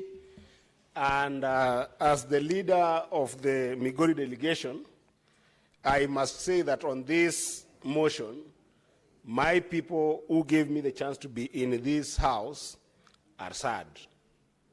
I will not lie that they were disappointed that Raila Amolo Odinga did not become the AUC chair. They had hopes and dreams that Raila Odinga would become the AUC chair so that he could be able to be a bridge between excellence in the continent and our people in Kenya, and indeed the people of Migori County were championing and rooting for Raila Amolo Odinga. So it is no question that they are sad. And Mr. Speaker, in any sad situation, whether it's death or losing an election like what happened, Mr. Speaker, if you are sad and somebody else is laughing, that person does not want the best for you. It doesn't matter whether whatever brings you sadness is something that brings them happiness. It just means that they don't want something good for you. And therefore, Mr. Speaker, I want to say that anybody who has laughed, celebrated the loss that we had in Addis has got no best interest of our people at heart, especially the delegation that I'm presenting and representing from Migori County. I remember, Mr. Speaker, Nelson Mandela, when one day he was asked by a journalist on his take on the Cuban positioning in terms of the Cuban War with regards to other people as well as Muammar Gaddafi. And Mandela told the journalist that many people think that their enemies are supposed to be South African enemies. Just because you have got some enemies somewhere, they are not going to be ODM's enemies. We as ODM, and we as a people from Migori, and we as a people from Nyanza, and I believe this is the spirit that every other nation that finds himself or themselves in the corridors of the country called Kenya, we don't make enemies because other people have enemies. We treat people with the same attitude that they treat us with. That is the area with which we differ with many people who celebrated this. But that said, Mr. Speaker, Senator Cherargei, would you like to be informed by Senator Cherargei? Senator Cherargei is a very serious and ranking member. Let him inform me, but within a short time. Mr. Speaker, I'd just like to, with a lot of indulgence, to inform on the issue of Mandela, it was not Cuban war. It was the Palestinian war on the issue of PLO. Thank you.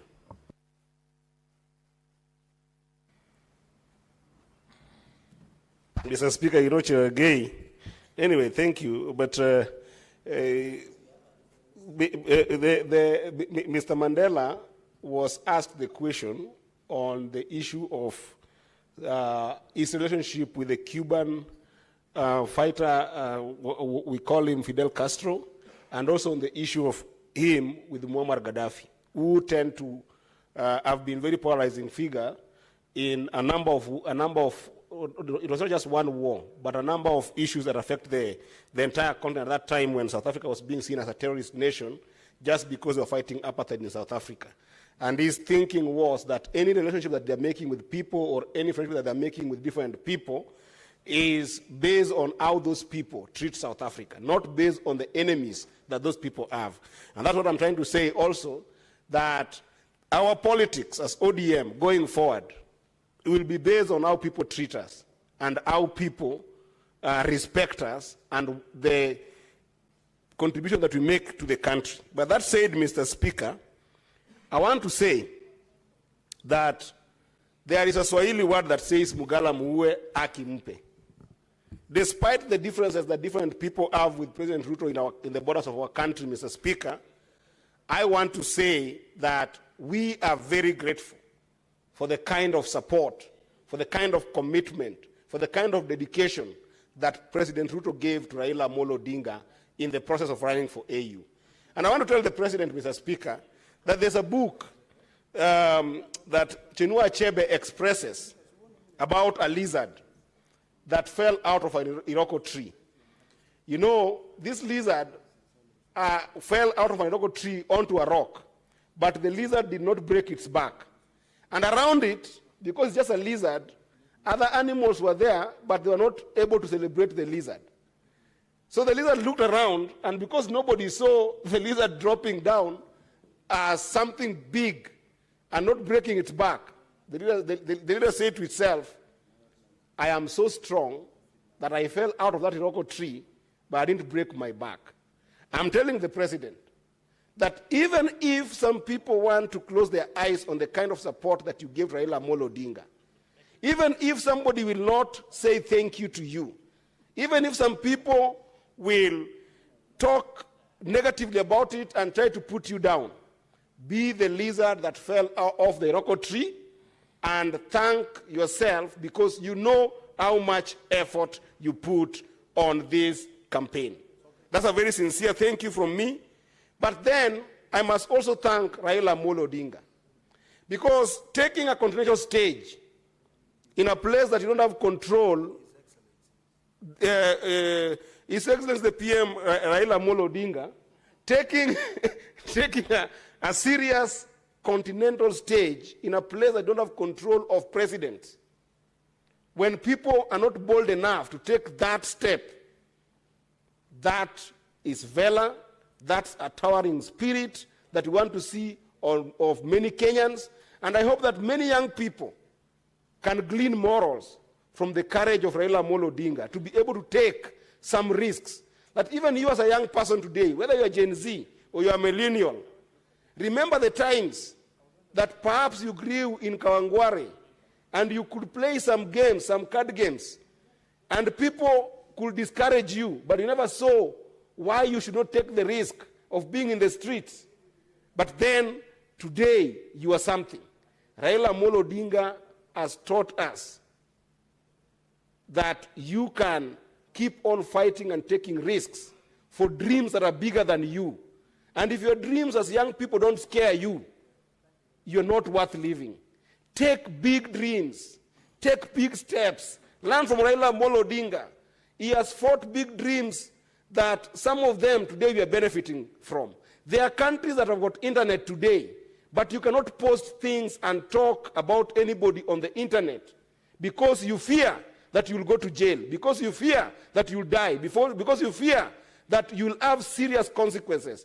But in our nation today, many young people enjoy not just the social media platform, but they enjoy any kind of expression that they want to have on those platforms. It is not to be taken for granted that those rights that you're enjoying to be people to express yourself online are not just rights. They are rights that saw people like Raila Amolo Odinga battered, beaten, and taken to detention for you to have those rights. So even as some people try to put him down, that valor, that courage, and that towering spirit must live among young people in the country called Kenya and in the African continent. But that said also, Mr. Speaker, Mr. Odinga did not just show up on this race as just a candidate who had no contribution to make to our country and who just wanted a job. On February 27th last year, Mr. Speaker, Raila Amolo Odinga did express himself to the agenda and the vision that he was bringing to this position. And I want to agree with what my brother Senator Kajwang said, that this vision that Raila had is not just vision for the sake of getting an AU position. It's a vision that we as leaders in this country, extended to leaders in other countries that believe in the African dream, and more so, extended to the leader from Djibouti, my brother Ali Yusuf, who has taken this position, must cast their eye upon. Because African continent is constantly under threat, Mr. Speaker. The movement of goods, the movement of capital, the movement of labor in the continent to make a working economy is still a daydream that we have never achieved. And let me tell you, Mr. Speaker, that the issue of AU is not just about regional politics in the African continent. It is also about global politics, because we are competing with other continents as well. We have got China, which is a nation and also as big as a continent with populations of over 1 billion. We are competing with them. We have got America that we are competing with. And don't think that the advancement of a common market in the African continent is something pleasing to other people. And therefore, It's a commitment that cannot just be an issue of politics in the continent. It's an issue that the continent must commit to, the dream that Raila had, from making sure that goods and services can move with robust infrastructure. Raila Odinga held a very strong view on why we must make sure that we silence the guns in the continent and ensure that there's security so that capital, goods, and people can be able to move in the continent and work and build a continent. Raila Odinga held the strong view that we need serious connectivity between Djibouti and Senegal, between Cape Town and Cairo, so that movement of people, goods, and services can be easy. Raila Odinga held the very strong view that the continent must have a single visa so that moving around the continent can be easy, so that a Kenyan who is born today without opportunities in the country called Kenya can as well move to Nigeria easily or move to Egypt easily and be able to find opportunity for themselves. So that somebody who is in Egypt, who cannot find their talent meeting the opportunities in Egypt, can move to Kenya and find opportunity that works for them. The dream of Raila Amolo Odinga was a continent where you are born does not define whether you die or you live. That dream must live with the people of Africa. That dream must live with the President of Africa. And Mr. Speaker, it is not a small dream. It is a dream for which some of us who went to Addis Ababa and saw what happened in Addis Ababa have picked that dream, we will continue with it. That one day, if not us, our children will see a united continent on the basis of economic excellence, on the basis of social justice, on the basis of politics that is good, that can advance the quality of life for the African people. And those dreams will not die, because Raila Amolo Odinga cast them on that stage called the continental stage. So it's not a matter of light politics of just being in Kenya.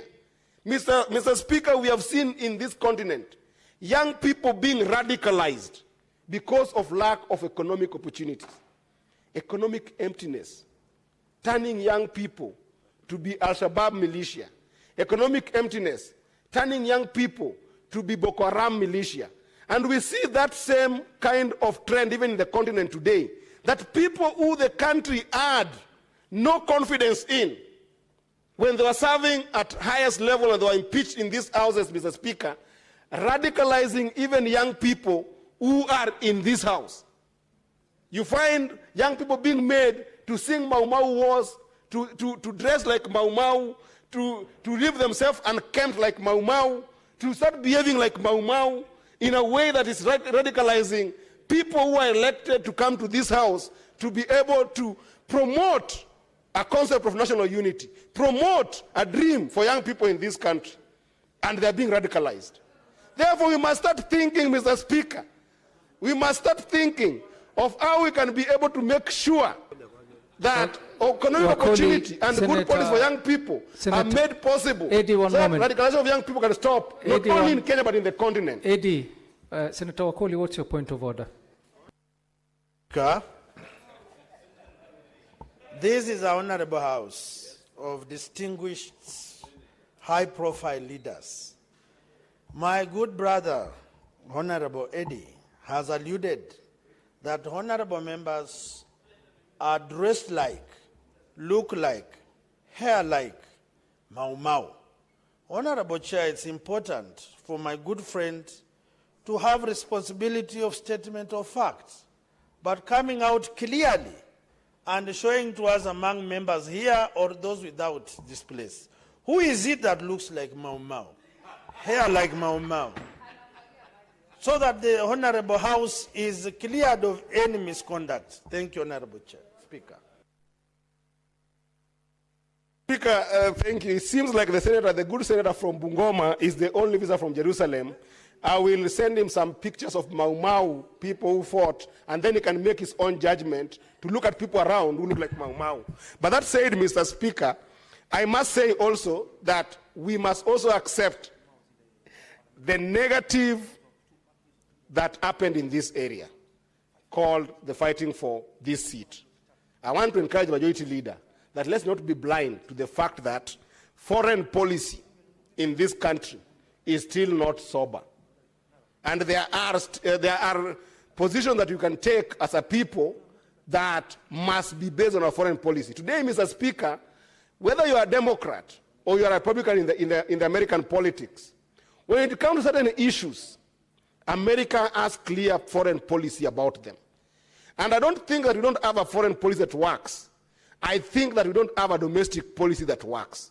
Because if you've got a strong domestic policy, Mr. Speaker, then you extrapolate your foreign policy from your domestic policy. What is our policy about our businesses, Mr. Speaker, for instance? That our businesses that are locally grown, homegrown, must be protected, must be taken care of. If that is our domestic policy, then that becomes the interface with which we interact with the external world. If our foreign policy here around our resources is strong, then that becomes the angle with which we relate with other countries. It is no doubt, Mr. Speaker, that the first round and the second round of Mr. Odinga's votes, he had consistently been ahead of Djibouti. And even if we don't know who voted because it was secret ballot, Mr. Speaker, we can say without a doubt that the shift started happening when the candidate for Madagascar dropped. And that shift, when it happened, we saw the Djibouti candidate gaining votes.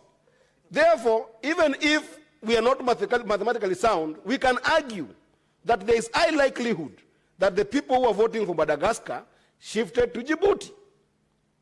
And that is an indictment to our foreign policy. Why did they shift in that direction?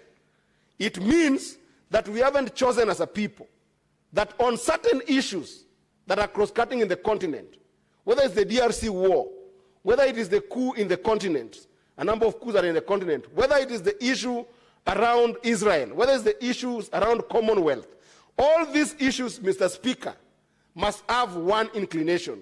They must have an inclination towards a sober domestic policy that defines how then we engage the external world. It has to be that our nation must advance our national interests first when we are approaching the world, because that is the only way we survive as a country. And there are a number of areas that I think that these particular laws gives us an opportunity as a nation, gives the president an opportunity as our leader, gives the executive an opportunity as the cabinet, and gives us as a parliament opportunity to be brave, to be courageous, to be honest to ourselves, and interrogate the strength of our policy when it comes to our domestic inclination. Because if we don't interrogate that and bury our heads in the sand, Mr. Speaker, we will not be stronger tomorrow to face such wars. And lastly, Mr. Speaker, I must say that Honorable Raila Amolo Odinga, His Excellency Baba, is a person who has got zeal and zest to have a country that works. Even at instances that in the past regimes, Baba has supported some elements of people in governance, he has never taken any opportunity or discarded any opportunity to talk about the ills that are in government, to talk about the excesses that are in government, and to talk about bad things that are going on in the country. Including recently, when we were dealing with the issues of abductions, Baba Raila Amolo Odinga stood firm and fought abductions. And so are his soldiers who fought abductions. I can assure you that Raila Amolo Odinga does not need to be told where he's going to go. When he comes, after resting, he will give us direction on where he stands and where he goes, and therefore speculations must. Thank you, Senator. Senator Wambua.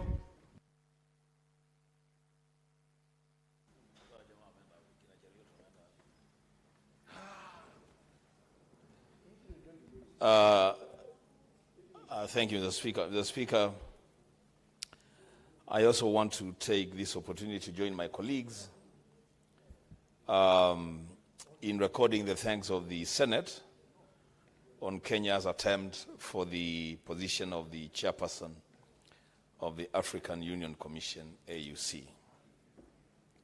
Mr. Speaker, I want to begin by saying that This is an important debate, a debate that was moved very well by the majority leader. But when debate began, then I wondered what happened between the time that he moved the motion and when the debate began. Because from one side of his mouth, he said that he would want to listen to opinion and views from members as to where we may have gone wrong and lost this seat. But on the other side of his mouth, he is insisting that we got it right. And so I wonder then, what are we going to be debating? The Speaker, having said that, I want to begin by thanking His Excellency the Right Honorable Raila Amolo Odinga for offering himself to vie for this continental seat. The Speaker, the decision to offer himself in itself, the Speaker, was a true demonstration of courage and the spirit of Pan-Africanism. I liked and envy the energy of His Excellency Raila Amolo Odinga, that with the Speaker, he was able to move to every corner of the continent to convince presidents and heads of government to support his bid. That energy of the Speaker was really, really enviable. The Speaker, the thing that really touched my heart was the fact that His Excellency Raila Amolo Odinga kept his cool throughout this process. From the campaigns, even to the election date and the announcement of the results, our leader kept his cool. And I remember as a Speaker, as a Speaker, there are people who think that they are closer to these leaders than some of us. I want to actually disabuse that notion. That as a Speaker, before the Right Honorable Raila Amolo Odinga went to Addis for the election, I spoke to him on Tuesday. And he was very clear in his mind what he was going to be doing. And to me, the words that ring to my mind to date is that if I win, I win. If I lose, I lose. Whether I win or I lose, I'm a Kenyan, I am a Pan-Africanist. So, Speaker, that is courage beyond measure. And I want to congratulate him for having that courage to go for the seat. Mr. Speaker, when Raila Amolo Odinga went for this position, it was not about him, it was not about his party or his coalition, it was about Africa. And it was about carrying the Kenyan flag highly on the African scene. And the Speaker, His Excellency Raila Amolo Odinga, did not disappoint. He carried the flag of our republic on the continental scene and did the best that he could. We want to congratulate him, Mr. Speaker. We also want to thank the presidents that voted for him, Mr. Speaker. Garnering 22 votes throughout, Mr. Speaker, I think 3 or 4 election cycles, Mr. Speaker, is not a simple feat. We want to thank the presidents that had faith in his leadership and voted for him. Mr. Speaker, there is another notion that I want to debunk from the floor of the Senate. The people who say that His Excellency Raila Amolo Odinga does not accept defeat. Mr. Speaker, His Excellency himself conceded defeat on the floor of the Mandela House during this election. What I want to say to those people who say that Raila does not accept or concede defeat is that if he loses fairly, he will accept as he did in Addis Ababa. If he loses unfairly, he will contest that election. He has done that before, and for that courage, I also want to thank and congratulate him. The Speaker, Kenya may have lost the election. We may not have brought the African seat home. But I want to say that to a very great extent, as a country, we won our space on the African continent. And let us continue to try as much as we can to be the pride of the region. Mr. Speaker, let me also congratulate the winner of the election, Mahmoud Yusuf, and wish him well. We shall live to fight this battle another day. The Speaker, having said that, the question that the majority leader posed, and I would have wished that he was here, on what it is that we could have done wrong, what could we have done better? Mr. Speaker, I think that's where the conversation should sit. Mr. Speaker, it is very, very unfortunate that our foreign policy does not seem to be serving our national and regional interests in the way that it should. The Speaker, I heard Senator Onyonka being put to task to substantiate the obvious. As a Speaker, I just want to urge our colleagues, all of us, to be truthful to facts and the reality of our time. The Speaker, when in December of 2023, the Congo River Alliance, bringing together opposition politicians from DRC and the March 23 grouping, the rebel group, in Nairobi, and they launched the operation in Nairobi. Mr. Speaker, it is open to everyone, even school children, that on that account alone, Kinshasa withdrew their envoy from Kenya in protest. It's on the record. At the same time, Kinshasa even threatened to withdraw from the East African Community and actually recalled their ambassador who was sitting in Tanzania. As for the question that we should ask ourselves is, if we had handled this matter of M23 in Nairobi differently, would the results have been different? Those are the questions, Mr. Speaker, that we're asking ourselves. And as leaders, we cannot. Mr. Speaker, you know, I listen to colleagues speak at times and I wonder, if His Excellency, the Right Honorable Engineer Raila Amolo Odinga, was speaking the language of some leaders who speak on the floor of this house when he was our age, where would he be today? Where would this country be today? The Speaker, Raila Amolo Odinga is not a person that is given to psychophancy or praise singing.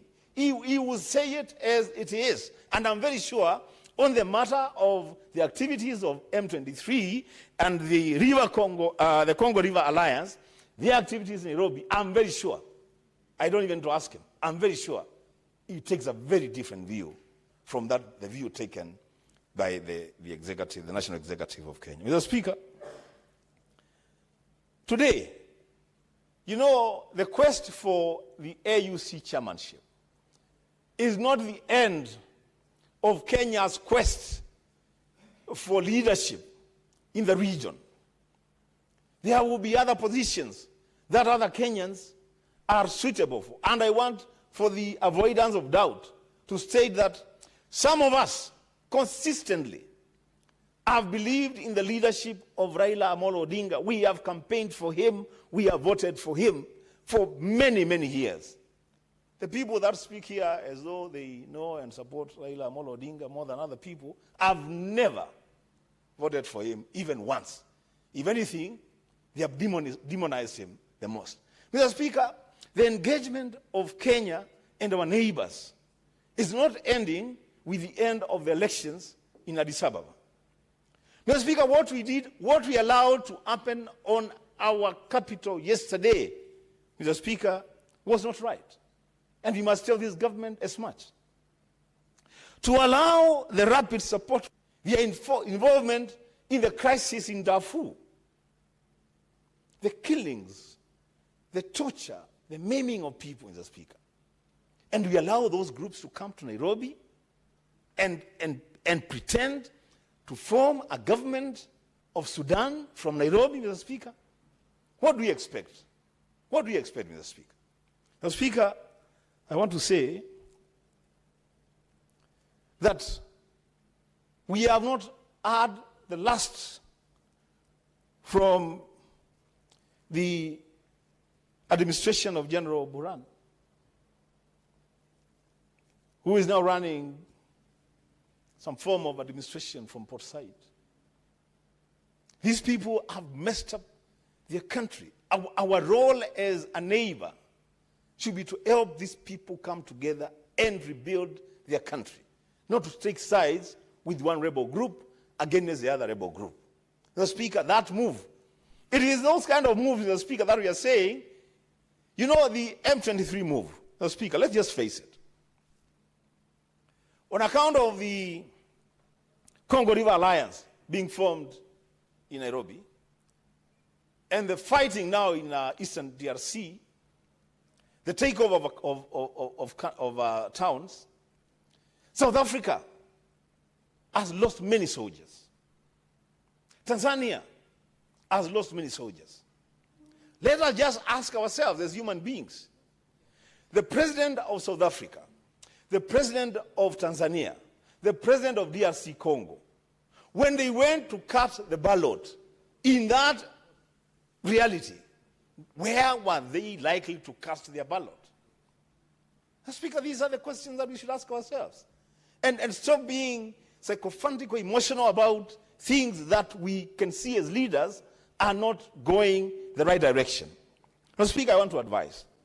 And I keep saying that I am maybe the least qualified to advise the National Executive. Mr. Speaker, this country belongs to all of us. Those who support the current administration and those who don't. We all belong to this country. And Mr. Speaker, the presidency of this country is not coming to an end with the end of the term of office of President William Ruto. Beyond him, there will be presidents. Before him, there were presidents. The thing that we must do, Mr. Speaker, is to ensure that while he sits in office, we have a stable country. A country with a very robust and good foreign policy that protects the national interest, but also takes care of the regional interest and the global interest. I like what Senator Eddie said. The Speaker, being at the continental scene is not just about the continent. It's about our engagement with the outside world. It's about a continental economic bloc. The Speaker, as a country, as Kenya, we must make sure that we play a rightful role in that conglomeration, Mr. Speaker. We cannot be a country that is pushed to the periphery on matters foreign policy, while in pursuit of interests that could be very, very personal. Mr. Speaker, lastly, I want to reiterate that I heard Senator Chirage make a very loose comment about the people that have stood with His Excellency Raila Amolo Odinga when he fought for the constitution, democracy. So, Speaker, I don't agree with Senator Cheriot a lot, Senator Cherargei a lot. On this one, I agree with him. I want to ask him to go and check his records and tell this country who those leaders he's talking about are. Those leaders who never believed in the provisions of this constitution that Raila Amolo Odinga pushed for. Those leaders whose business, the primary business, was to demonize Raila Amolo Odinga and what he stood for then. Where I come from, Mr. Speaker, as a Christian, new converts have a lot of zeal. People who convert to the faith, they have a lot of zeal. And they believe that maybe they have gotten saved today and tomorrow they are going to heaven. So they have a lot of zeal. Mr. Speaker, those of us who are old in that religion, our work is to just tamper the zeal and tell them to cool it down. The world will come to an end. Jesus Christ will come back.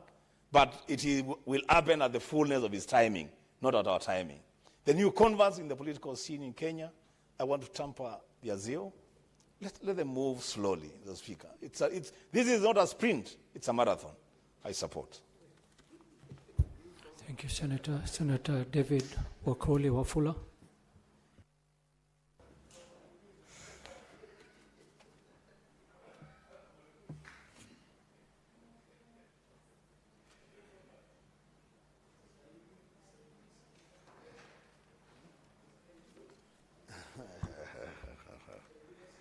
Asante sana Mheshimiwa Spika. Nashukuru sana kwa nafasi hii. Naona ndugu zangu upande wa walio wachache kwa leo wanatabasamu Mheshimiwa Spika kwa sababu ya kongole na sifa ambazo tunamiminia Mheshimiwa Raila Amolo Odinga kama mpeperushaji bendera katika Afrika kuwakilisha nchi ya Kenya. Mheshimiwa Spika, mgala muwe na haki mpe. Mheshimiwa Raila Amolo Odinga amekuwa kielelezo cha ustahimili wa demokrasia katika nchi ya Kenya. Amedhihirisha kujitolea mhanga kutetea haki ya mnyonge wa nchi ya Kenya, kutuliza mawimbi ya kisiasa katika nchi ya Kenya, na vile vile kunyosha mkono wa heri njema kwa wapinzani wake wa kisiasa, tukitangulia na Mheshimiwa Daniel Toroitich Arap Moi, Mwai Kibaki, Uhuru Kenyatta na sasa Mheshimiwa William Ruto. Mheshimiwa Spika, hivi ni vielelezo ama sifa za viongozi ambao kwao Afrika ilikuwa inaona nyota na nyota ilikuwa imeangaa kule angani. Mheshimiwa Spika, Afrika imepoteza kiongozi shupavu, kiongozi aliye na msimamo, kiongozi anayeheshimu itikadi na falsafa tofauti katika Afrika, kiongozi ambaye anaelewa changamoto za watu wa Afrika, na hivi kwamba tajriba aliyonayo katika siasa za nchi ya Kenya, na kwamba alikuwa mmojawapo wa viongozi katika Umoja wa Afrika aliyekuwa anashinikiza na kusimamia miundombinu katika Afrika nchini humo. Mheshimiwa Spika, Mheshimiwa Raila Amolo Odinga amekuwa mtetezi wa haki za kibinadamu. Juzi amepasua mbarika na kupeana msimamo wake kuhusiana na vifo na kupotea kwa Wakenya. Mheshimiwa Raila Amolo Odinga na wengine vile vile amekuwa mojawapo wa wale ambao wamekuwa wanashinikiza serikali za kibepari kubadilisha mfumo na kuongoza nchi zao kwa matawi na katika kufuata katiba za nchi hizo. Mheshimiwa Raila Amolo Odinga vile vile ameonyesha dunia nzima na Afrika kwamba ni lazima kufanya biashara kati ya nchi za Afrika, kuboresha uchumi za nchi ya Afrika, na ilidhihirika walipoungana na Mheshimiwa Mwai Kibaki kuleta mfumo mpya wa kiuchumi na kusisimua uchumi wa Afrika. Nimesikiza seneta wenzangu wakitaja na kupokezana makonde ya kisiasa kuhusiana ni nani ambaye anamfuata Raila Amolo Odinga kwa haki na kwa matendo. Mimi naomba kwamba tusiwe vinanda vya kisiasa Mheshimiwa Spika, lakini tutende kulingana na maazimio ya Wakenya. Mheshimiwa Spika, Raila Odinga anashinikiza kuwe na demokrasia na vyama vya kisiasa. Viongozi walio hapa lazima wasimame kidete na tuseme kwamba katiba inakubali vyama vya kisiasa. Katiba inakubali kwamba kuwe na uhuru wa kisiasa na mahusiano ya kisiasa. Sasa mimi nataka kuona viongozi wenzangu chipukizi, tunaposimama kando na kuwa vinanda vya kisiasa, sisi sasa tuwe watunzi wa nyimbo za demokrasia na kutetea hadhi na falsafa ya demokrasia katika nchi ya Kenya.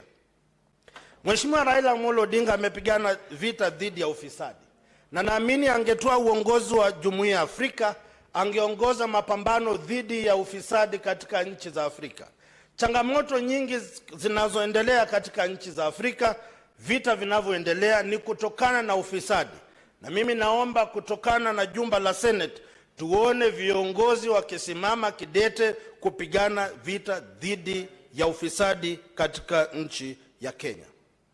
Mheshimiwa Spika, Raila Amolo Odinga amedhihirisha kwamba kusulubiwa kisiasa sio mwisho wa safari. Aliwekwa korokoroni, akaondoka, na si Biblia tunasema Paulo na Sila waliomba, milango ikafunguliwa. Wengine wetu pia ni wajukuu wa kisiasa, tumewekwa korokoroni na tukatoka. Kile tunataka kushukuru Mheshimiwa William Samoei Ruto ni kwamba ulijitokeza muhanga, ukamshika mkono Mheshimiwa Raila Amolo Odinga. Viongozi wote wa upinzani wasiokuwa upinzani walitembea na nyinyi katika baraste ya kuombea Mheshimiwa Raila Amolo Odinga afueni na utoe ushindi katika nchi ya Afrika na katika nchi ya Kenya.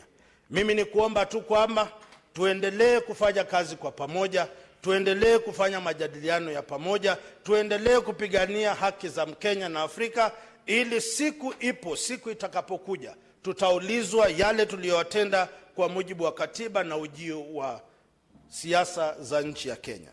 Kwa hayo mengi, kwa niaba ya watu wa Bungoma, kwa niaba ya watu wa mkoa wa Magharibi, kwa niaba ya chama cha kisiasa ambacho kimebobea na kina ukomavu mkubwa wa kisiasa, chama cha Ford Kenya, kilichokuwa uasisi wa demokrasia katika nchi ya Kenya, tunampa heko na kongole Mheshimiwa Raila Amolo Odinga kwa kupeperusha bendera ya nchi ya Kenya, kumshukuru Mheshimiwa William Ruto kwa kujitokeza muhanga kama rais wa nchi ya Kenya na kutembea na Mkenya mwenzake. Na mimi ningewaomba wale wenzangu ambao wana wivu, wana moyo na inda mioyoni mwao kuhusiana na Raila Amolo Odinga, iwapo hauwezi kupiga hatua mbele, usimuonee mwenzio aliye na hesabu na aliye na uwezo wa kupiga hatua mbele, kwa sababu hatua hiyo ndiyo Kenya inastahili kuchukua ili tulete ukombozi na urejesho katika nchi yetu. Mheshimiwa Raila Amolo Odinga, nakutakia maisha mema unapoendelea kuongoza mchakato wa demokrasia na kuungana na Mheshimiwa William Ruto, na sitaki kumsahau Papa wa Roma, Spika wa Bunge la Kitaifa, ambaye yuko papo hapo kuhakikisha Kenya inasonga mbele. Asante sana na Mungu awabariki. Senator Olekina.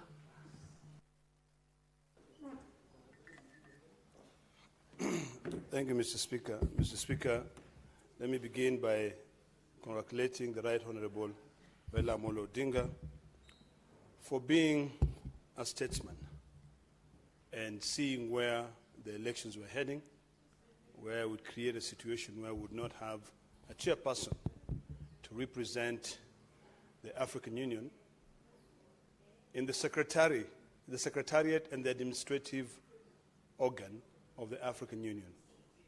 If he did not concede defeat early, we would have had a situation where we repeat the elections over and over again. Mr. Speaker, what the Right Honorable Raila Amolo Odinga demonstrated in the African continent is that as a leader, he has not always been there for his own gain. It has never been about Raila Amolo Odinga. It has always been about the good of the continent. When I was a young student at the University of Massachusetts, my third year, I took a course on international relations. And that is when I knew the complexity that exists when it comes to dealing with issues, international relations. The African continent was subdivided into two, Anglophone and Francophones. And these two separate ideologies are very complex. Anglophone countries have always demonstrated progress. They have always shown the way forward.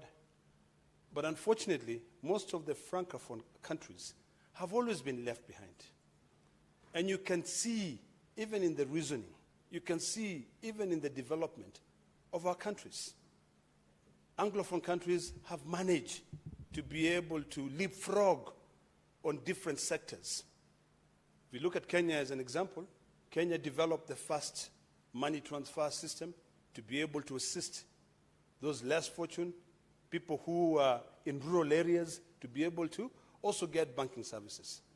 This is not something that is found across the continent of Africa. We have 55 countries. If Raila Amolo Odinga would have been given the opportunity to become the chairperson of the African Union Commission, to be able to advise the 55 presidents, to be able to give his wisdom on all the different organs of the African Union, so that we achieve the African Union goal of 2063, where we have good hospitals, where we have good road networks, where we trade, this continent would have had a very different perspective on good leadership. But that never happened. And in fact, if you compare the two candidates, I dare say, even in terms of understanding of the role that the chairperson of the African Union Commission plays, Raila Amolo Odinga was way much above the gentleman who eventually won. And this is easily demonstrated by the speech of the gentleman who was now declared the winner, when he came out and said, oh, they came with money, they know, but we only came with God. It shows a complete different understanding of what that role is. What I expected of Mohammed is that he would have said, we are now here as a continent. My role now is to act as a real key advisor of all these 55 presidents. You know, a lot of people did not understand the role that Raila Amolo Odinga was going to play as a chairperson of the African Union Commission. The African Union Commission was established in 2001 and commissioned in 2002 as an organ to develop policy to support the African Union, heads of states. Mr. Speaker, you could equate it to the Council of Governors, where you have the Secretariat of the Council of Governors. The Council of Governors advises the 47 governors that we have in this country. So people took it differently, you know, but that demonstrates, that shows how powerful Raila Amolo Odinga is in this continent. When you sit with the Honorable Raila Amolo Odinga, he'll tell you that the vision he has for Africa is to unite the Nile, is to drench the Nile, so that we can have transport directly from Egypt coming down to East Africa. I hope that now the new chairperson of the African Union would be able to borrow that from Raila Amolo Odinga. I love what Raila Amolo Odinga said, that I'm still available to offer my services, my advice to the African continent, if any other position arises. That shows maturity when it comes to leading Africa. We're a continent that is divided. And unless we all sit down together and reevaluate the 2063 goals of the African Union, by 2063, you will still find African countries that still people beg in the streets. I think I'm tired of seeing people beg. I'm tired of going to our counties and finding that we have got no medicine, just because of the algorithm that is developed by international communities or India, United Kingdom, the US, when it comes to selling all their drugs to this country, that we cannot even develop our own drugs to be able to help our people get better. We just have to depend on this algorithm. I think it is about time that even if Raila Amolo Odinga did not become the chairperson of the African Union Commission, it is time for us to sit down with His Excellency Raila Amolo Odinga and say, can you please demystify your vision so that even here in Kenya, we can be able to develop our foreign policy. We can be able to develop our foreign policy in a way that it assists us develop this nation. You know, when you sit with certain cabinet secretaries, they will tell you that the amount of wealth that we have in this country is enough to allow us pay all our debt, to allow us be able to lend money to other countries. These are things that we need to be discussing now. If we invest heavily in the mining sector of this country, we can be able to develop our economy. Mr. Speaker, sir, when I sit here, even the text messages that I receive of the potential of my own county of Narok when it comes to minerals is overwhelming. When I receive text messages of the potentials of where my good friend, the vice chair of PAC comes from, Taita Taveta, the potential of that county, the potential of Kwale in terms of the mining sector, that is enough to be able to help us leapfrog. And Mr. Speaker, with this current debate where America is talking about America first, where Germany is talking about Germany first, where they are saying now it is time for us to be real Americans. If you are a foreigner, ship off and go back to your country. I think it's about time that we take that unfortunate policy direction to make it better for us. Always take something negative and make something positive out of the outcome of it. If we can get these African brains who were economic refugees in America, who are economic refugees in Germany, come back and commit themselves in our continent, we can then be able to make a lot of progress. Mr. Speaker, I see this as a great opportunity for us to have our discussions on how we are going to end poverty in this African continent. Not only to talk about the war in DRC and Congo. You know, it's only the bearer, the wearer of the shoe that knows where it hurts the most. When people criticize the president of Rwanda for taking a particular position when it comes to this issue of the war, the conflict with DRC, they are not the ones who are going to receive all those refugees who are going to troop into that country, small country. It is only him who knows the position. So when my colleagues talk about us or criticize the current president of this republic that he should have taken a different position, the position that SADC wanted to be taken, yet His Excellency President William Ruto is the chairperson of the East African Commission, what do they expect him to do? To go there and deviate from the role that the East African community want, for him to go and give his vision? I think it is important for all of us to understand the dynamics that plays. It is important for us to understand what is in our interest. If we have our neighbors being stable, it helps this country. If Rwanda is stable, Kenya is assisted. If Tanzania is stable, Kenya is able to trade with Tanzania. But now, when we say that because SADC countries want a particular position, do we even go back and ask ourselves, what is this position? What exactly is fueling this position? When you take some time and you try to understand the dynamics, when you look at the economy of the DRC, you will see a lot of minerals in that country. When you look at the economy of South Africa, you will see a lot of minerals. Anyone who would want to be able to have a position contrary to what other superpowers want would want to align themselves in a position whereby they say, we are developing these minerals for ourselves, so let us bring our interests together, and that, in most cases, if we just jump in and we say, yes, this is the way to go, we might end up being isolated. So, Mr. Speaker, what His Excellency Raila Amolo did is something that, for me, I will always remember him as someone who has put the interest of not only Kenya, but African continent first before his own personal interest. You know, some of us, Mr. Speaker, in some of our own religious or personal moments, we even contemplated saying, since the position of the chairperson of the African Union Commission is to advise on policy, on the economy, politics, you know, as well as other areas to do with social affairs. Why not split that commission into two? Why not split? And then we converge, we come together and sit down.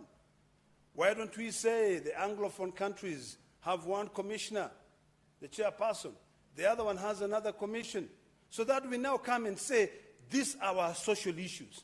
Because, Mr. Speaker, when you find that the now current chairperson of the African Union is talking about, they came with all these, but we just came with God, instead of advancing and saying, now that the elections are over, let us go together as one, what would you conclude on? In my simple conclusion is that our differences in terms of our cultural upbringing will never help us be able to see that as diversity, as adding diversity.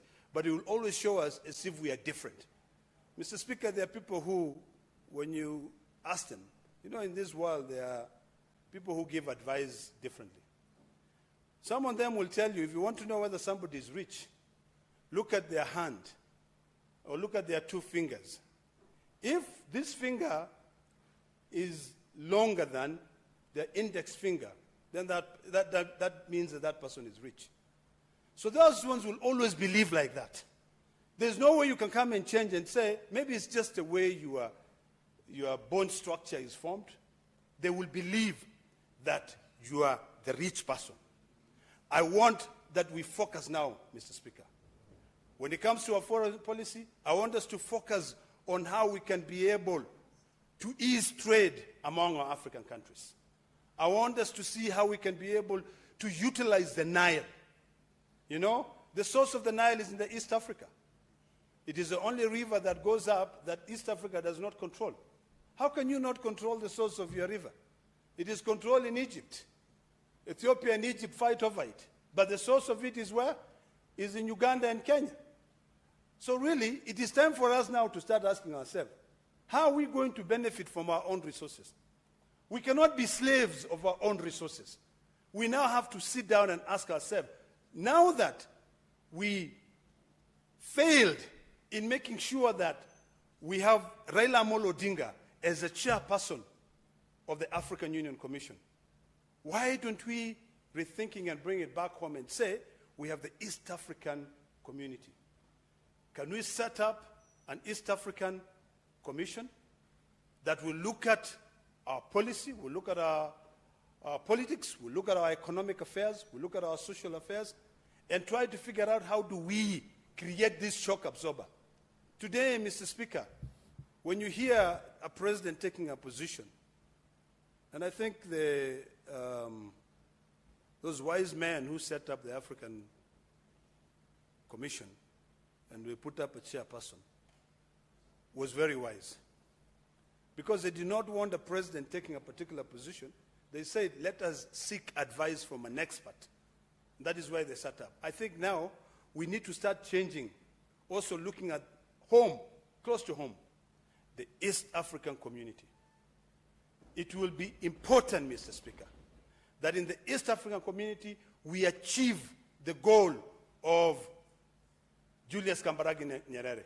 We achieve the goal of Mzee Jomo Kenyatta. We achieved the goal of, what was the guy from Uganda called?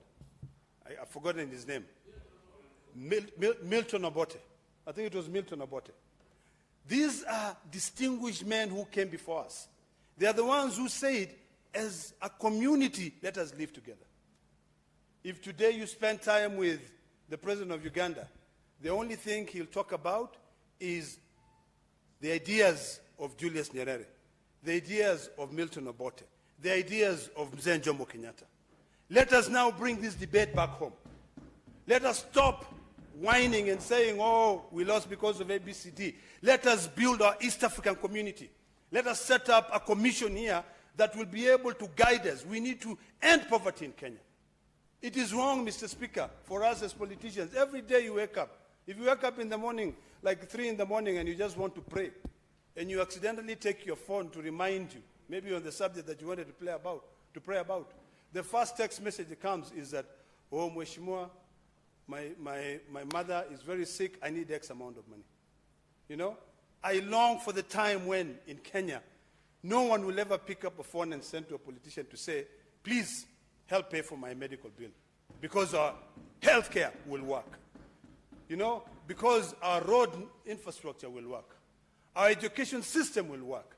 That is where we should put all our effort in this. And I believe that when we come together, President William Ruto, Raila Amolo Odinga, working together, this Senate and the National Assembly, I think for once we'll be able to make a difference. I want to congratulate once again His Excellency Raila Amolo Odinga for the spirited effort. And lastly, Mr. Speaker, let me take 30 seconds. I wish I had more time to really condone with the family of our departed brother, William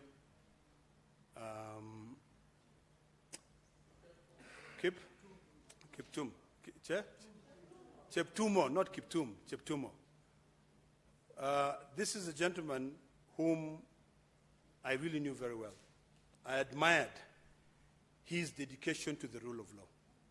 I admired his reasoning when it comes to argument that has to do with the Constitution. He will be missed, and I want to tell the family that we are together and will forever pray with you. Honorable Senators, it is now 1 p.m. time to adjourn the Senate. The Senate therefore stands adjourned until today, later today, Wednesday, 19th February 2025 at 2:30 p.m.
Debate this morning.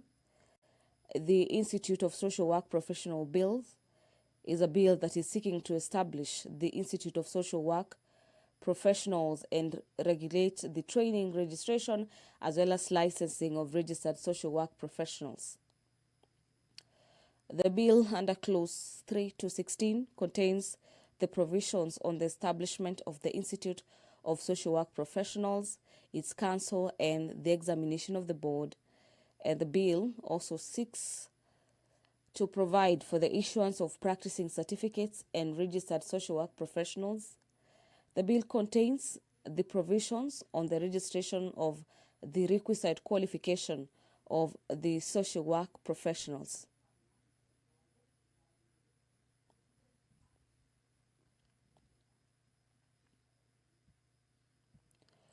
The bill delegates the legislative powers to the Council of the Institute to make regulations for the carrying out into effect of the provisions of the bill, and the bill does not in any way limit the fundamental rights of freedom.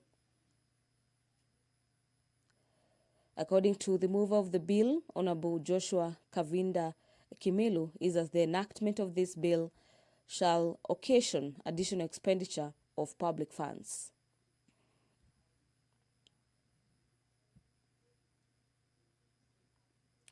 The bill further provides for the provisions on the discipline of the members of the Institute, financial provisions, and contains, among others, the provisions on the offenses and penalties.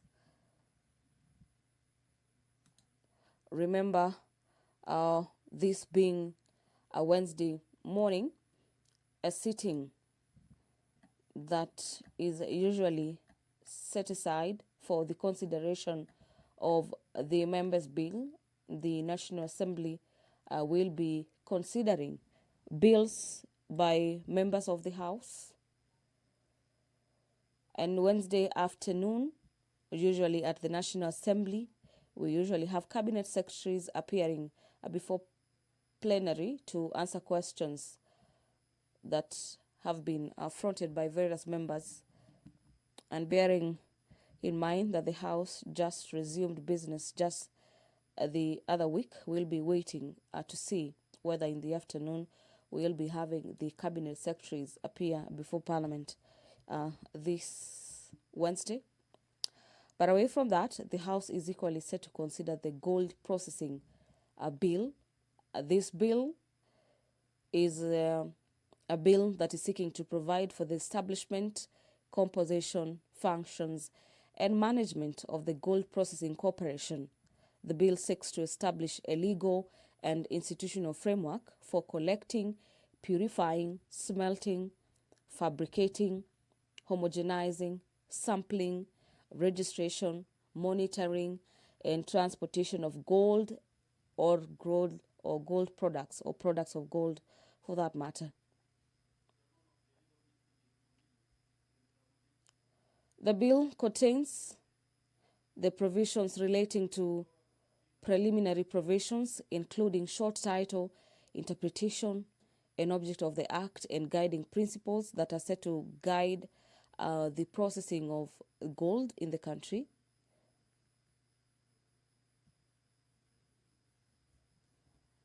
And contains the provisions of the Gold Processing Corporation, including the establishment of the corporation headquarters, where they'll probably be situated, that is the headquarters of the corporations, and the functions of the corporation, the powers of the corporation, the delegation by the corporation, the board of the corporation, matters to do with the vacation of office, terms of office, conduct and business affairs of the board, remuneration matters, the DG, the qualification of the Director General, the functions of the DG, and removal of the Director General. Equally matters to do with how the staffs can be removed, the experts, common sales, and the protections from personal liability and liability for damages.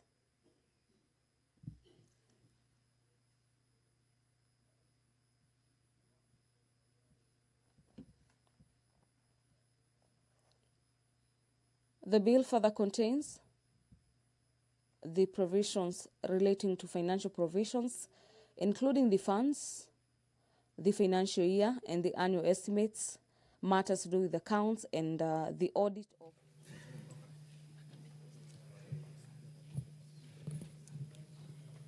Order number 1, administration of oath. Order number 2, communication from the chair. Order number 3, messages. Order number 4, petitions. Order number 5, papers.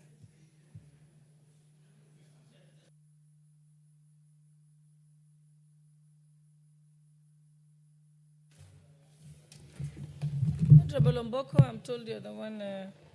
Very well, Honorable Speaker, thank you very much. Honorable Speaker, I beg to lay the following papers on the table of the House today, Wednesday, February 19th, 2025, morning sitting. 1, information on programs, outputs, performance, indicators, and targets for the financial year 2025-2026 and the medium term from the National Treasury and Economic Planning. 2, the annual report and financial statements of Kibabi University for the financial year ended 30th June 2023. 3, annual report and financial statements of the Public Service Commission for the year ended 30th June 2024. 4, annual report and financial statements of the Salaries and Remuneration Commission for the year ended 30th June 2024. 5, quarterly economic and budgetary review report in the 2024-2025 financial year for the period ending 31st December 2024 from the National Treasury and Economic Planning. 6, the 13th report on the status of compliance of the public service with values and principles in Article 10 and 232 of the Constitution for the Public Service Commission. 7, the Citizen Transformation and Impact Evaluation Survey report for the year ended June 2024 from the Public Service Commission. 8, annual report and financial statements for the financial year 2018, 2019, 2020, and 2020-2021 from the Ministry of Roads and Transport. Now, number 9, and finally, report of the Auditor General and financial statements for the year ended 30th June 2024 and the certificates therein for the following institutions: A, Business Registration Service, Official Receiver, and B, Kenya School of Law. C, Registration Satisfied Public Secretaries Board, Kenya Shipyards Limited, Kenya Space Agency, Political Parties Fund, State Department for Diaspora Affairs, the Public Benefits Organization Regulatory Authority, Kenya Accountants and Secretaries National Examination Board, Agricultural Development Corporation, Veterinary Services Development Fund, National Cereals and Produce Board, Carlon Fund Scheme, Kenya Institute of Special Education, State for Arid and Semi-Arid Lands and Regional Development, Intelligence Service Development Fund, Kenya Medical Practitioners and Dentists Council, Kenya Biovax Institutes Limited, State Department for Youth Affairs and Creative Economy, Kenya National Qualifications Authority, State Officers and Public Officers Motor Car Loan Scheme, State Department for Higher Education and Research, Help Students Loan, Self-Protection Scheme, East African Tourist Visa Fee Collection Accounts, and the Consolidated Fund Service Salaries, Allowances, and Miscellaneous Services. Honorable Speaker, I beg to lay.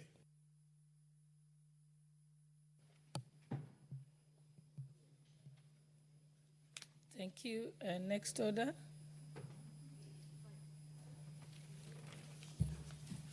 Order number 6, notices of motion. Order number 7, questions and statements. Okay, the question by the Honorable Member for Kilifi North, Honorable Baya, has requested the Speaker that it be deferred to next Wednesday, and that was granted. So we'll move to the next question. The Honorable Member for Alego Usonga, Honorable Atandi. Thank you, Honorable Speaker. Honorable Speaker, I rise to ask question number 002 of 2025 in today's order paper. And the question is directed to the Teacher Service Commission.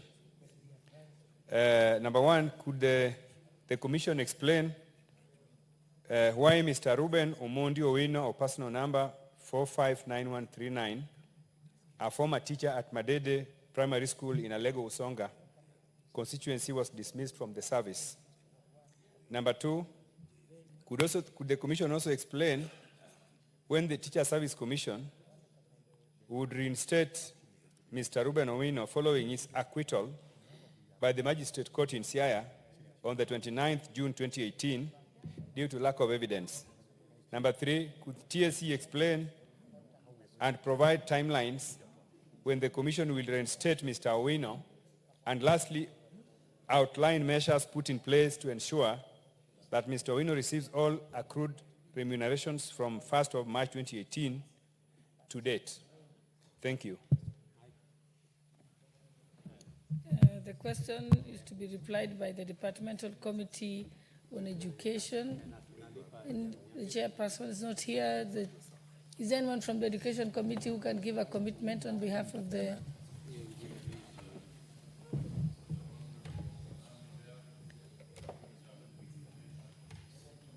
Yeah, it will be responded to before the committee.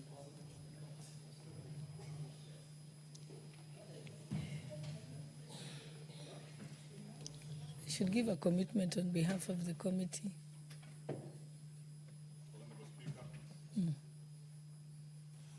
Honorable Speaker, I'll talk to the chairman, Honorable Meli, so that he may give a reply to that question, possibly in the next 2 weeks. Thank you. Okay, thank you. Let's go to statements. We have a statement by the Honorable Member for Chebalungu, Honorable Victor Koech. Are you here? You may proceed. Yeah, thank you, Speaker. Honorable Speaker, pursuant to Standing Order 44-2C, I rise to request a statement from the chairperson of the Departmental Committee on Administration and Internal Security regarding delays and inconsistencies in the operationalization and gazettement of various administrative units. Honorable Speaker, the inconsistencies in the alignment of administrative and political boundaries continue to disadvantage residents of Chepalungu constituency in critical areas such as access to services, recruitment opportunities, and security. For instance, Madam Speaker, Chepalungu Division, which was proposed for operationalization in 2007, remains inactive.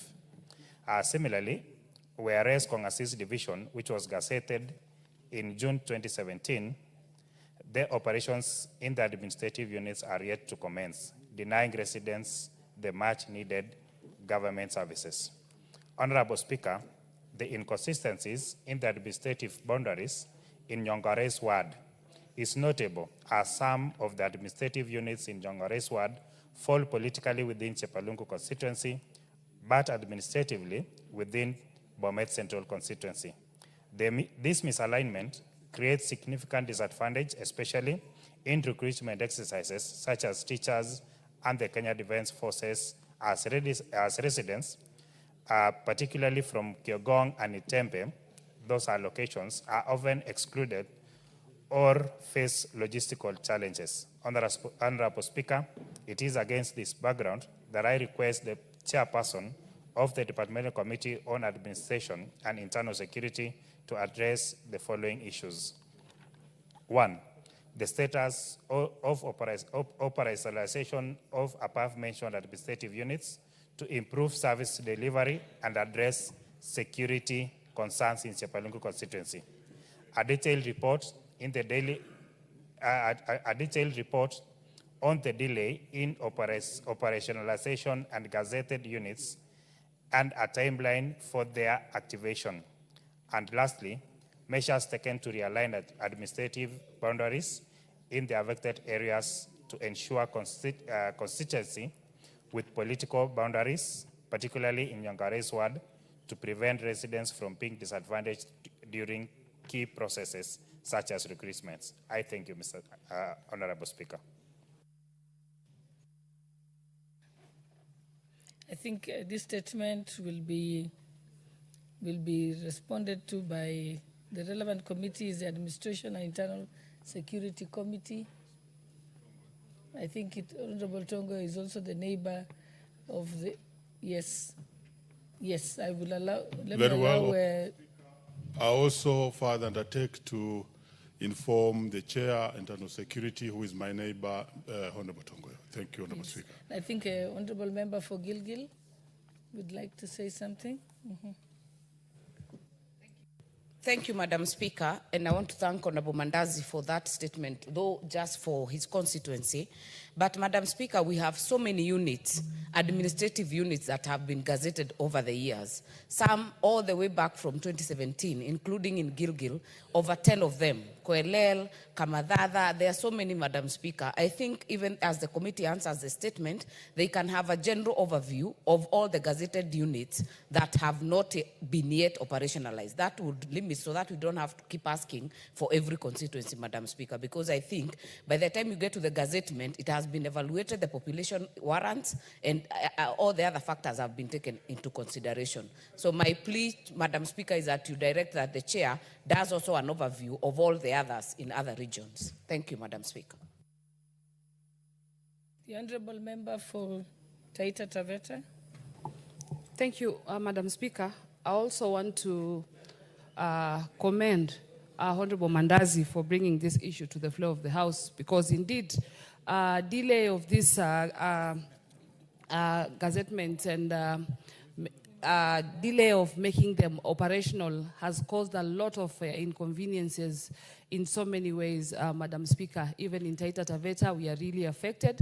Some of them are ready, but they're not operational. And in cases of recruitment and such like matters, we miss opportunities, Madam Speaker. So as the committee gives answers to those questions, I also agree that they can look at it in the entirely, like in the entire country. Thank you. Thank you. I therefore direct that the Committee on Administration and Internal Security do not only respond to the statement by the member for Chebalungu, but and not only look at the Chebalungu constituency administrative units, but look at all the other administrative units in all the constituencies. So we appreciate you raising this, Honorable Victor Koech. Thank you. And I hope that the table office will ensure that the clerk of the relevant committee also ensures that that comes to the agenda of the committee. Thank you. The next statement is by the Honourable Member for Nakuru Town East, Honourable Gikaria. Thank you, Honourable Speaker. Proceed. Pursuant to provisions of Standing Order number 44-2C, I wish to request for a statement from the chairperson of the Departmental Committee on Tourism and Wildlife regarding the disappearance of one Brian Makori Odhiambo. Honourable Speaker, on the 18th January 2025, Mr. Brian Odhiambo of ID number 30-307-2005, a resident of Manyani, Kivumbini Ward in Nakuru Town East constituency, assessed Lake Nakuru National Park with the intent of fishing for the family consumption and sale for the surplus. Upon gaining entry, he came across a KWS Land Cruiser vehicle on patrol and immediately exited the park. The KWS officers on patrol pursued, and upon finding him at a residential plot, they assaulted and dragged Mr. Odhiambo back into the park. Efforts to trace him in various police stations within the area, including Bondeni Police Station, proved futile after his mother was informed that he had not been presented to the police station. On the 19th January 2025, residents of Manyani were permitted to search for Mr. Odhiambo at the KWS to no avail. According to police report, Mr. Odhiambo mobile number was triangulated to be Plenary Muge and Elvis, popularly known as Elvis Chepkosa. He was here in Nairobi to seek for medication. And when they were returning home, a figure intercepted them along the way around Mayumayu. It's 2 months now, Madam Speaker, and there is no trace. We've gone to all the hospitals to look whether they were in the mortuaries. We've gone to all the police stations. The family, as I speak, are in agony, not finding any solutions from all the offices that they have gone to. And it's upon now ourselves, Madam Speaker, to sit and to ask all the security agencies where they are able to help these families, because it's either they are still alive, but no one is telling us where they are, or they are dead, or where they are is the question that I'm asking on behalf of their families. Thank you, Madam Speaker. Thank you. This matter shall be handled by the Committee on Tourism and Wildlife. And again, like we said, the clerks will pick up the other additional information that has been given by the other members who have contributed. Thank you. I think before I move to the next order, I wish to recognize the presence of Kyoto School from Dagoretti North Constituency, Nairobi County. On behalf of the Speaker and the entire National Assembly, we welcome you to Parliament. Thank you.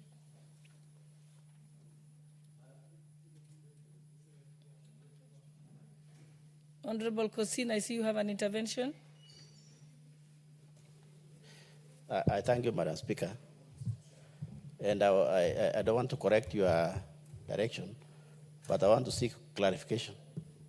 Because hearing Honorable Kikaria question seems to look like it's a security question. It's not a tourism question. I think if somebody was going to see some animals or trees, but this is disappearance. And therefore, my question will be, Madam Speaker, that I want to seek your clarification, whether that question should have actually gone to security, not tourism. I thank you, Madam Speaker, speaking from experience of sufficient time in this House. Yes, and that is why I think initially the reason why it was marked to the Committee on Tourism and Wildlife is because he was arrested by wildlife rangers and was last seen or held in the custody of wildlife rangers. Of course, if they took him to court, and that is why there was additional information that was given by Honorable Member for Rarieda and Honorable Member for Chebalungu, they actually raised that it's the other security agencies should also participate in helping. Hence the reason why I have ruled that when that appears before the committee, the additional statements given, the supplementary statements given by the two other members should be taken into consideration, which is to the effect that other security agencies will be involved. So it may as well be that it will also end up at the Internal Security Committee. But it will begin there because that's where the offense was committed. Thank you. Can move to the next order. Order number 8, the Institute of Social Work Professionals Bill, National Assembly Bill number 17 of 2023, second reading. Mover of the bill, the Honorable Joshua Kimilu. You may proceed to move. Thank you, Madam Speaker, for giving me this opportunity for this important motion, Madam Speaker. Madam Speaker, Social Workers Bill has been there. People have been waiting for this bill, and today, Madam Speaker, I'm happy to get the opportunity to introduce it, Madam Speaker. And I want to first introduce it, Madam Speaker, Social Workers Professional Bill, 2023, 17 bill. Madam Speaker, Social Workers Professional Bill come at a time when Kenyan blueprint for the national development, Kenya Vision 2030 getting stabilized at a time goes by, Madam Speaker.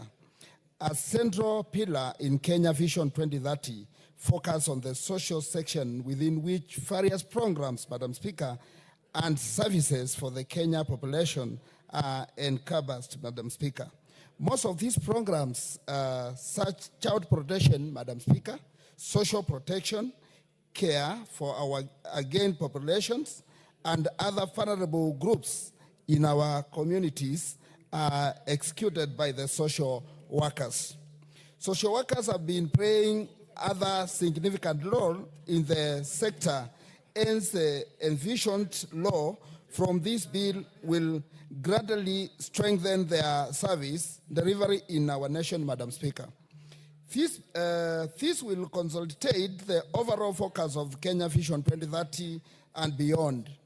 The bill takes into consideration the importance of a strong social welfare service provision in Kenya. Madam Speaker, this bill has come at a result of long consultation with different social worker stakeholders, include generic social workers, medical social workers in child protection, social workers in community settings, social work research, and social work education in our universities, Madam Speaker. Professional social workers such as the Association of Social Workers Education in Kenya, the Kenya National Association of Workers, Kenya Medical Social Workers Association, we are all involved in the consultation of the bill, Madam Speaker. And Madam Speaker, I want to thank Kenyans because during our public participation, so many Kenyans came out and contributed to this bill. I want, Madam Speaker, to let the House know and Kenyans who is a social worker, Madam Speaker. The social worker is a trained professional who provides professional social service to different individuals in need. He or she operates within a framework of well-defined ethical code. Hold on a minute, I have a point of order. You have a point of order, Honorable Liva Obara? Oh. Yes, what's your point of order? You may proceed. Thank you very much, Madam Speaker. You have actually acknowledged the students up here from Kyoto Primary School. And I want to take this opportunity to welcome them personally because my grandson is sitting up there. And it's the first time he's coming here. So I want to welcome them, Kyoto School. We want to welcome you here. And at the same time, to thank the teachers and the school for taking their civic responsibility seriously. To the students, please make the best of this learning experience. We have seen schools here, and some I can see the others are coming in, and we also want to welcome them here. Thank you very much, Madam Speaker. Welcome, Kyoto, and please continue shining out there. Thank you. Okay, you may proceed, Honorable Kimilu.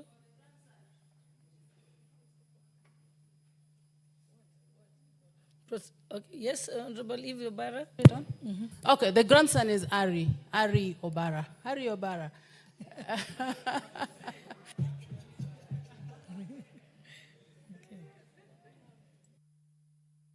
Okay, Honorable Kimilu, you may proceed.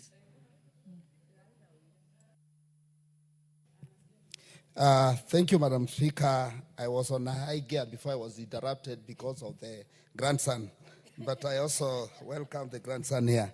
Madam Speaker, I was trying to explain who is a social work, Madam Speaker, and the social work handles our destitute children, give hope to our youth, and as they navigate the challenges of the contemporary society, empower our very needy women in the society. They also fight for their rights, seek for justice for the voiceless, among many others. Madam Speaker, if you go to the villages, you get that social workers are all over trying to assist the voiceless, Madam Speaker. I want to talk about the social work education and training in Kenya, Madam Speaker, because in Kenya, it has grown tremendously since independence. Since 1963, Madam Speaker, several public and private universities today have undergraduate and postgraduate social workers program trainings. Graduates from these training programs constitute the social service workforce in Kenya. The bill will therefore help regulate the provision of social workers service which have for a long time been provided in a disjointed and ad hoc manner despite the existing of social workers training programs. Some of the specific, which I want to speak about is some of the specific roles and designations of social workers. Madam Speaker, these are program officers, research for social issues, social welfare officers, social planners, extension of workers, community mobilizers, and this one, Madam Speaker, even in the counties, you get, it's common because you get the social worker, they mobilize a community. Gender mainstreaming advocates, rehabilitation of specialists, probation and alternative correction of officers, child welfare officers, Madam Speaker. Social workers also work in medical and psychiatric settings as medical social work and mental health care workers. If you go to our hospitals, especially in Kenyatta, you get social workers are all over in all the wards, Madam Speaker, dealing with the welfare of the sick people in the hospital. The bill will also help regulate social work practice. These areas of which have been infiltrated by personnel without request training in social work and social service. That's why we want, Madam Speaker, to put into alignment with the law so that we can avoid any person to call or to say is our social work, Madam Speaker. With the social work bill in place, Madam Speaker, the social service workforce in both public and private sector will be improved tremendously alongside the social service beneficiaries. Madam Speaker, the professionalization social work service in the social service sector will now be prioritized, enhanced, and ensure once the bill becomes law, Madam Speaker, social workers rendering this service will be required to operate in conformity with the values of their professional and the ethical standards therein, Madam Speaker. If put in place, Madam Speaker, the value and the quality of service provided will be improved and the dignity of the clientele's service enhanced. This will also provide sound service either in the social service sector, just as it's happened in other professional service, like in engineering, Madam Speaker, human resource, law, and medicine, Madam Speaker, because they have the organization helping the sector. A major outcome of this bill, Madam Speaker, is that it will provide the government through the line mainstream whereby social work service are provided within touchable indicators for the performance, contraction of their staff in the social service sector. Madam Speaker, the specific section in the bill for additional training for those wishing to serve as social workers is an important provision for the staff development of social service profession in Kenya. This will therefore, Madam Speaker, make the staff more accountable and provide clear measure to streamline social service provision in Kenya. Equally important in this is that the fact that with the passing of this bill, Madam Speaker, the social worker service in Kenya will now be more accountable and respected, just as it's happened in other countries that have social work act in place. Like, Madam Speaker, in the US, I was there last year, October, and I went through their bill and I see how it has helped the country.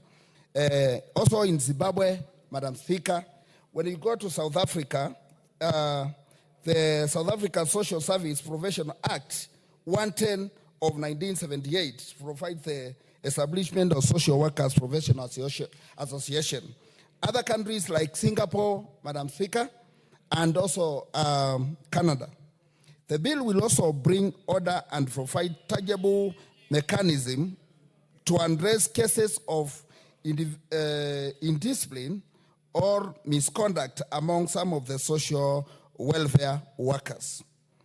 The regulation in place and the structure specified in the bill to address such cases will in turn ensure that the social welfare service by social workers are rendered a high professional manner, Madam Speaker. This, by extension, will also enhance discipline and a commitment of social workers, staff in the civil service and also in the private sector. Social workers are key agents of change in Kenya's development governance structure with regards to the implication of government social and welfare policies at the national level and also in the county government, where they serve as community development officers and mobilizers, social protection officers, social development officers, and also child protection officers. Mr. Speaker, if you go to courts, if you go to the hospitals, if you go to the counties, the social workers are all over doing a tremendous job, Madam Speaker. Please, Madam Speaker, allow me very briefly summarize on the critical benefits of the proposed Social Work Provision Act. The Social Work Provision Act in Kenya will thrive better if it's regulated by the law, as is the case with other professions like, as I said, law, medicine, engineering, and many others, Madam Speaker. The Social Work Act will also ensure that the contribution of social workers towards Kenya's socio-economic development is recognized through provision delivery of the social service. Social workers will be empowered to effectively contribute to the government development agenda and the social welfare obligation for the people of Kenya as specified in the 2010 Constitution, Madam Speaker. Madam Speaker, social workers will be empowered also effectively contribute to the government development, as I said, and the Act will also solidify the broad contribution of social workers in the social pillar of Kenya Vision 2030 and in the government's Big Four agenda, Madam Speaker. And Madam Speaker, the Act will also give the social workers, practitioners, a strong voice in the efforts towards the realization of the global sustainable development goals, of which Kenya is a significant signatory and is committed to, Madam Speaker. Through the Social Work Act, Madam Speaker, social workers, practitioners, and consumer of social work service will be protected from unethical and incompetent personnel who have over the years undertaken social work responsibilities within negative effect of social workers clientele, Madam Speaker. Because since we get independence in this country, Madam Speaker, they have been trying the effort to get such a bill, and Madam Speaker, the time has come. And I want to encourage the members and my colleagues who are in this house to support the bill, Madam Speaker, because this will also help the social workers, practitioners, because they will be regulated in terms of training and practice, and they will be able to have their practice entitlements like licensing and proper regulation in line with the global trades and social work profession. Madam Speaker, social work service can be accessed and all delivered effectively and efficiently, since clear ethical code or practice as governs profession social work in their practice will be adhered to.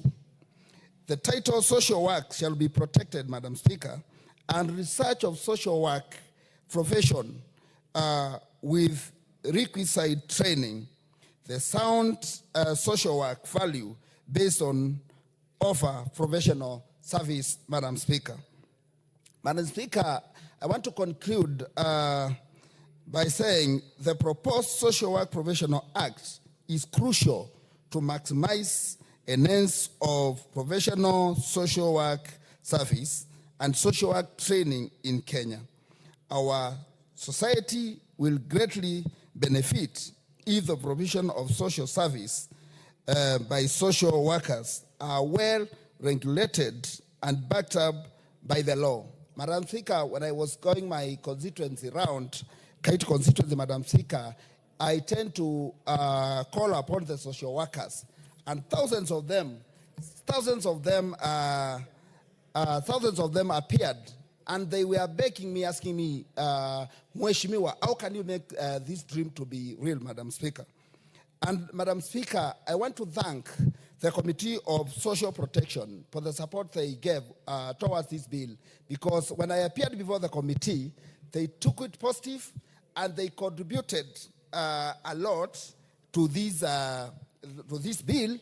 And I want to thank the chair and the members, Alice Nganga and the members, for the support they give for this bill, and also Kenyans as a whole, because as I said during the public participation, Kenyans come in large numbers. Others wrote, I got so many messages in my phone, people trying to contribute, people asking about this bill.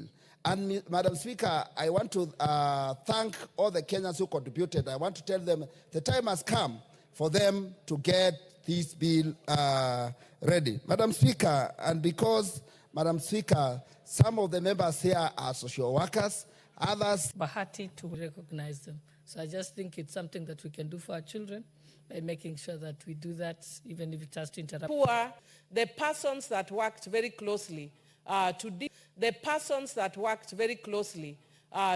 with the ills of the society. Excellent job. And you can see the pathway that the country has taken is to very specific, especially. Madam Speaker, you can see we have a law specifically for lawyers.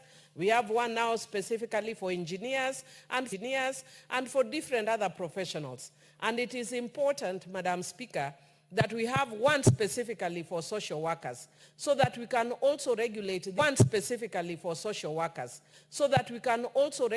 this industry, so that not every quack who wakes up and decides now they want to be declared as social workers would social workers. And also, when you have a clear bill around social work, it means that it regulates the way they operate. The society, we are going through a lot of challenges as a society. And you can see a lot by moved on, but I still do understand them because people are projecting.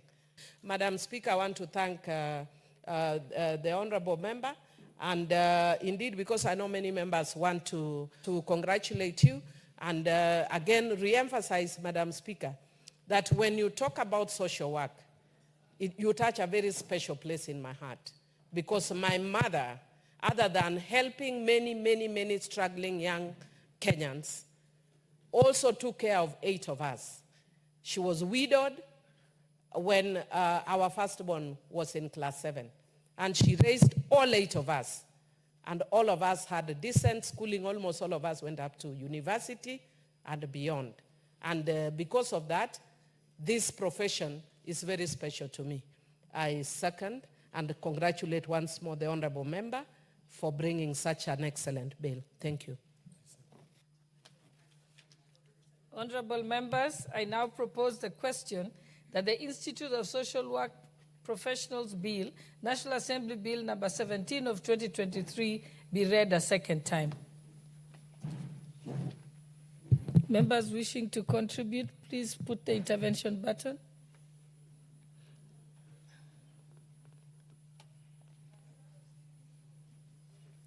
Okay.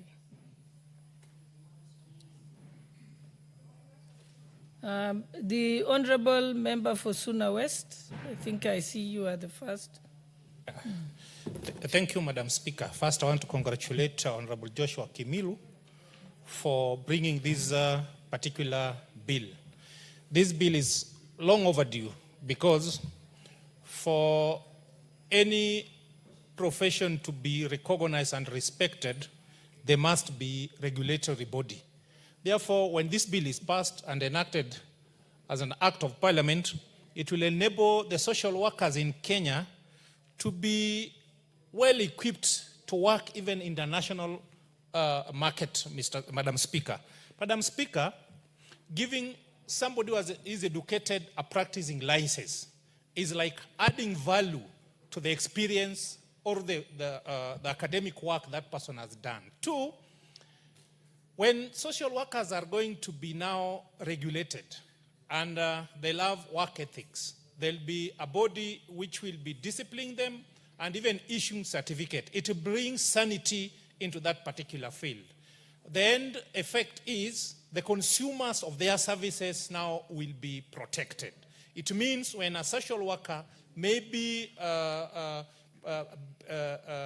misbehaves or go against the work ethics, there is a body or somebody somewhere which can correct such a particular person. Madam Speaker, you know, the Kenyan market space is shrinking. Therefore, we need to equip our people so that they can search for markets outside our boundaries. By so giving these people practice licenses and then also recognizing their work through a professional body, it will enable them to increase their chances of getting employment. Madam Speaker, as well, for social workers from different professions, from the medical side, the judiciary, and even the education sectors, they'll now be recognized and known because as we speak now, very few people are able to differentiate between the social workers working in the medical field, the social workers working in the education field, and those working in the judiciary. So, Madam Speaker, I'm urging my fellow colleagues that let us support this bill, let us fast-track it so that it can enable the Kenyans in that field to also enjoy their profession. Thank you.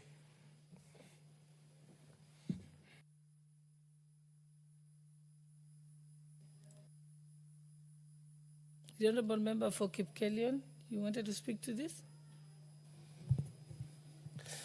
Thank you, Madam Speaker. Yes, I want to add my voice to this bill and to speak as a member of the committee that sat through the presentation by the Honorable Kimilu. And Madam Speaker, as our colleagues have said, this bill is long overdue. And Madam Speaker, we sat and went through the bill at length last year and wish to ask this House, Madam Speaker, to pass this bill into law so that the social work professionals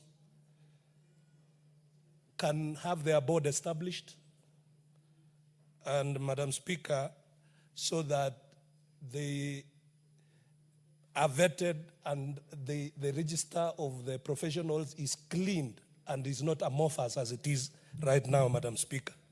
So, Madam Speaker, when the bill is divided into 9 sections, Madam Speaker, and it has gone through the stages, the preambles, the merits, and the boards that will be formed, Madam Speaker. And from our perspective, we find that it is a bill that is long overdue, and we seek to support it on the committee perspective. I thank you, Madam Speaker. The Honourable Member for Nyatike, Honourable Tom Odenge. He's left? Oh, there he is. Okay.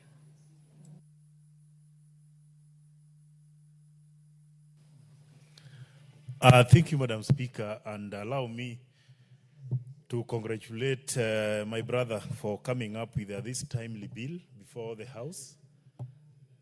As a country, I think we have lagged behind for quite too long. If you look at the social work we are trying now to classify and make ring fence for the professionals, in all developed countries all over the world, this thing has been done, and most of the social workers now who are coming down here to train our people, majority of them got their training usually in America, because we were doing social work, but we never knew it was such an important profession which needed such kind of recognition and protection.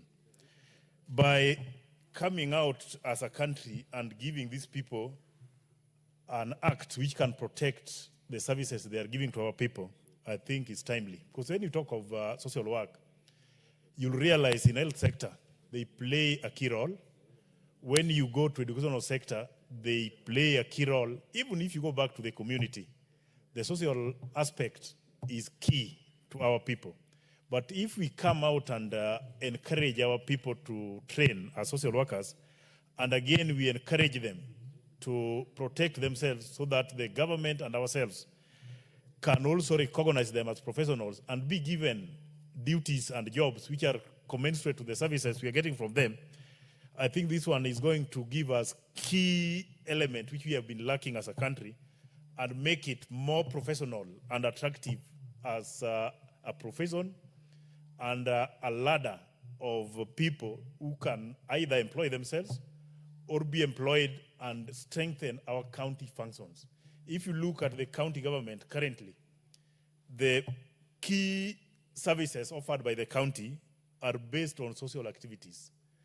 If you get people who are trained on those things, you realize counties will be better and will be offering very, very key services to our people, which majority of us have not realized are needed by our people most. So by recognizing and professionalizing the issues related to social work, I think this one is timely and it's good for our people. Just like the way our Minority Whip was putting it across, how it helped them in their home. She saw it when our mother was doing the job. So if that thing helped them from the family level until 8 of them got educated, why don't we also encourage ourselves and make this thing be more attractive to most of our people so that we professionalize it and protect it for our needed services so that our people can also enjoy social activities and social services within our counties and within our families. I thank you, Madam Speaker, and I support. Honorable members, I wish to recognize the presence of the following schools in the public gallery. Rockside Academy from Embakasi East Constituency, Nairobi County.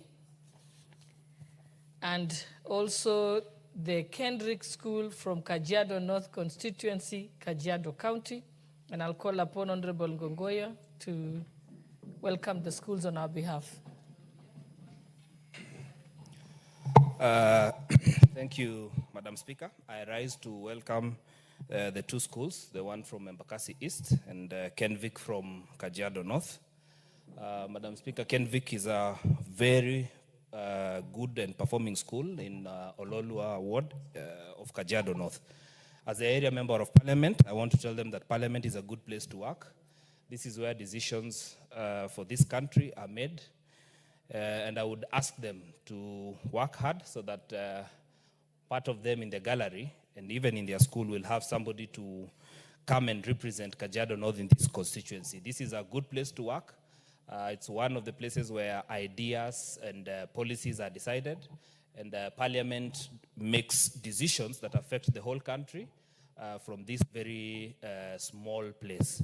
So welcome very much, work hard in your studies, and I'm sure you will one day find yourself where I am seated today. So as Ngogoyo Onesmus, your area member of parliament, I am happy to welcome all the schools, and more specifically Kenvic, which is a good school in my constituency. Thank you very much. The Honourable Member for Marakwet West, Honourable Timothy Toroitich.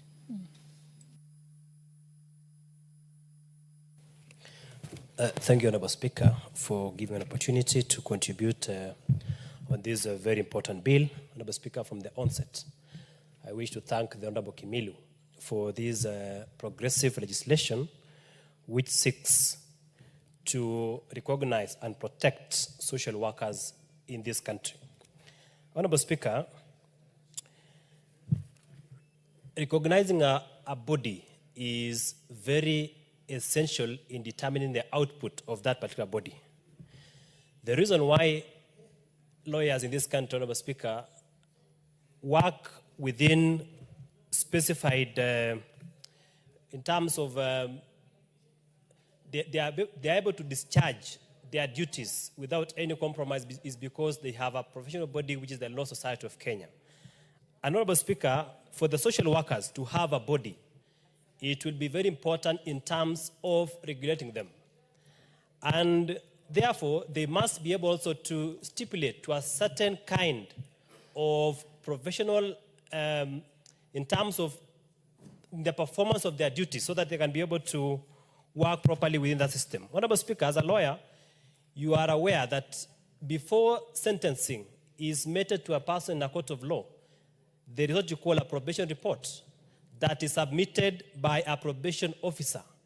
Honorable Speaker, sometimes these officers are compromised and they submit reports before the courts of law which are half-baked or have been corrupted in a certain manner. Honorable Speaker, if you look at this proposed piece of law under section clause 29, it provides very clearly on the discipline of members of that body. It says under clause 29 that a person registered under this act commits an offense on an act of professional misconduct if the person engages in corrupt practice, among other professional misconduct that is listed thereunder.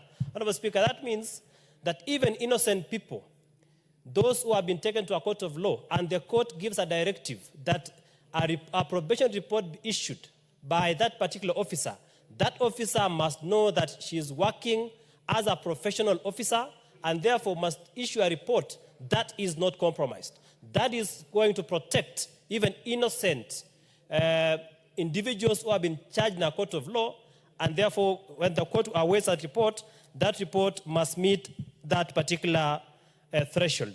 Honorable Speaker, the only challenge I have with this legislation is that it needs a clear definition as to social work, because this bill limits those officers working under that department to the sector of health, education, or social services. I believe that the other officers who are working as social workers under other departments. So, Honorable Speaker, that definition needs to be looked at so that it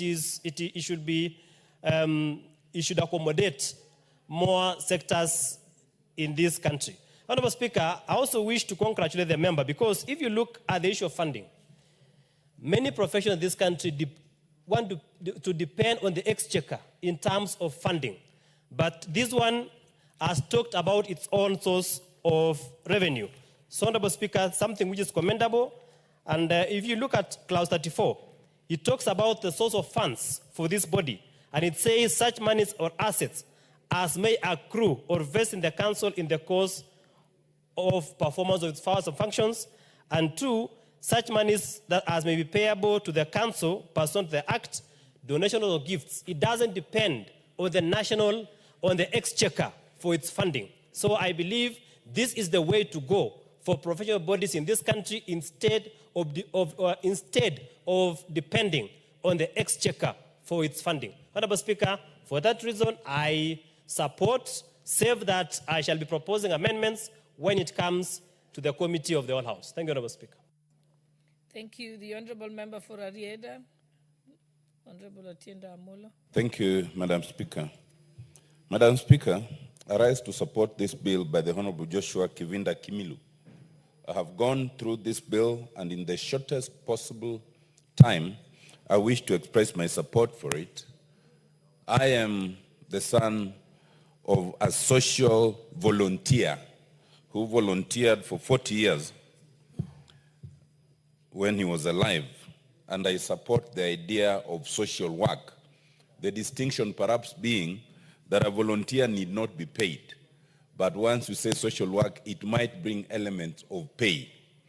Madam Speaker, I have gone through the bill. I think it will need some fine-tuning. It will need some fine-tuning around the definition of social work.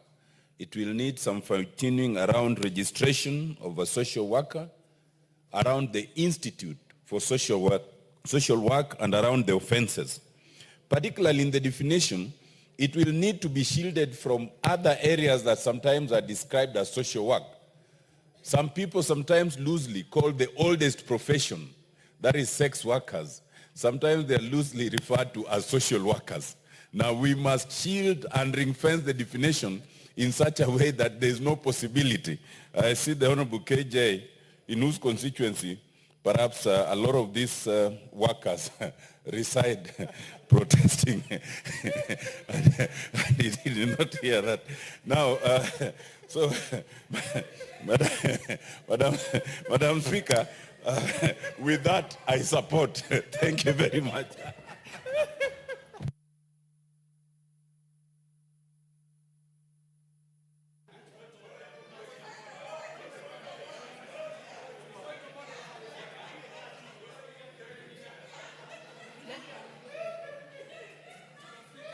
What's your point of order? Madam Speaker, I'm just kindly seeking for protection because, you know, the Honorable Otiende is a man of letters. He's studied language very well. But Madam Speaker, the point that he was making is a very serious point that he should not have watered down with a cheeky comment. The truth of the fact is, true social workers are the oldest profession in the world. But the cheeky comment that he makes, it dilutes the point that he wanted to make. And Madam Speaker, allow me not to repeat what he has said because it was totally out of context. Thank you very much, Madam Speaker. Honorable members, I think Honorable Otiende Omolo just said that we need to have a proper definition of who are social workers because there are various categories. But I don't think he made any insinuations. Okay, honorable members, allow me to interrupt our debate. Honorable members, allow me to interrupt our debate to recognize the presence of Gilgil Day Secondary School from Gilgil constituency, Nakuru County, who are seated in the public gallery. And I'd like to request Honorable Martha Wangari, member for Gilgil, to welcome them on our behalf. Thank you very much, Madam Speaker. And allow me to also thank the Office of the Clerk because it has been very helpful and efficient in ensuring that we are able to clear our schools to visit Parliament. This session we are doing very well and I hope that we can maintain. Madam Speaker, allow me to join you in welcoming Gilgil Day Secondary School. We had another team yesterday, like I said, Madam Speaker, because our school is quite huge. So we are doing 2 delegations from yesterday. And I would just want to wish them well. And as from the onset to say that I support this bill, which has been proposed by the Honorable Joshua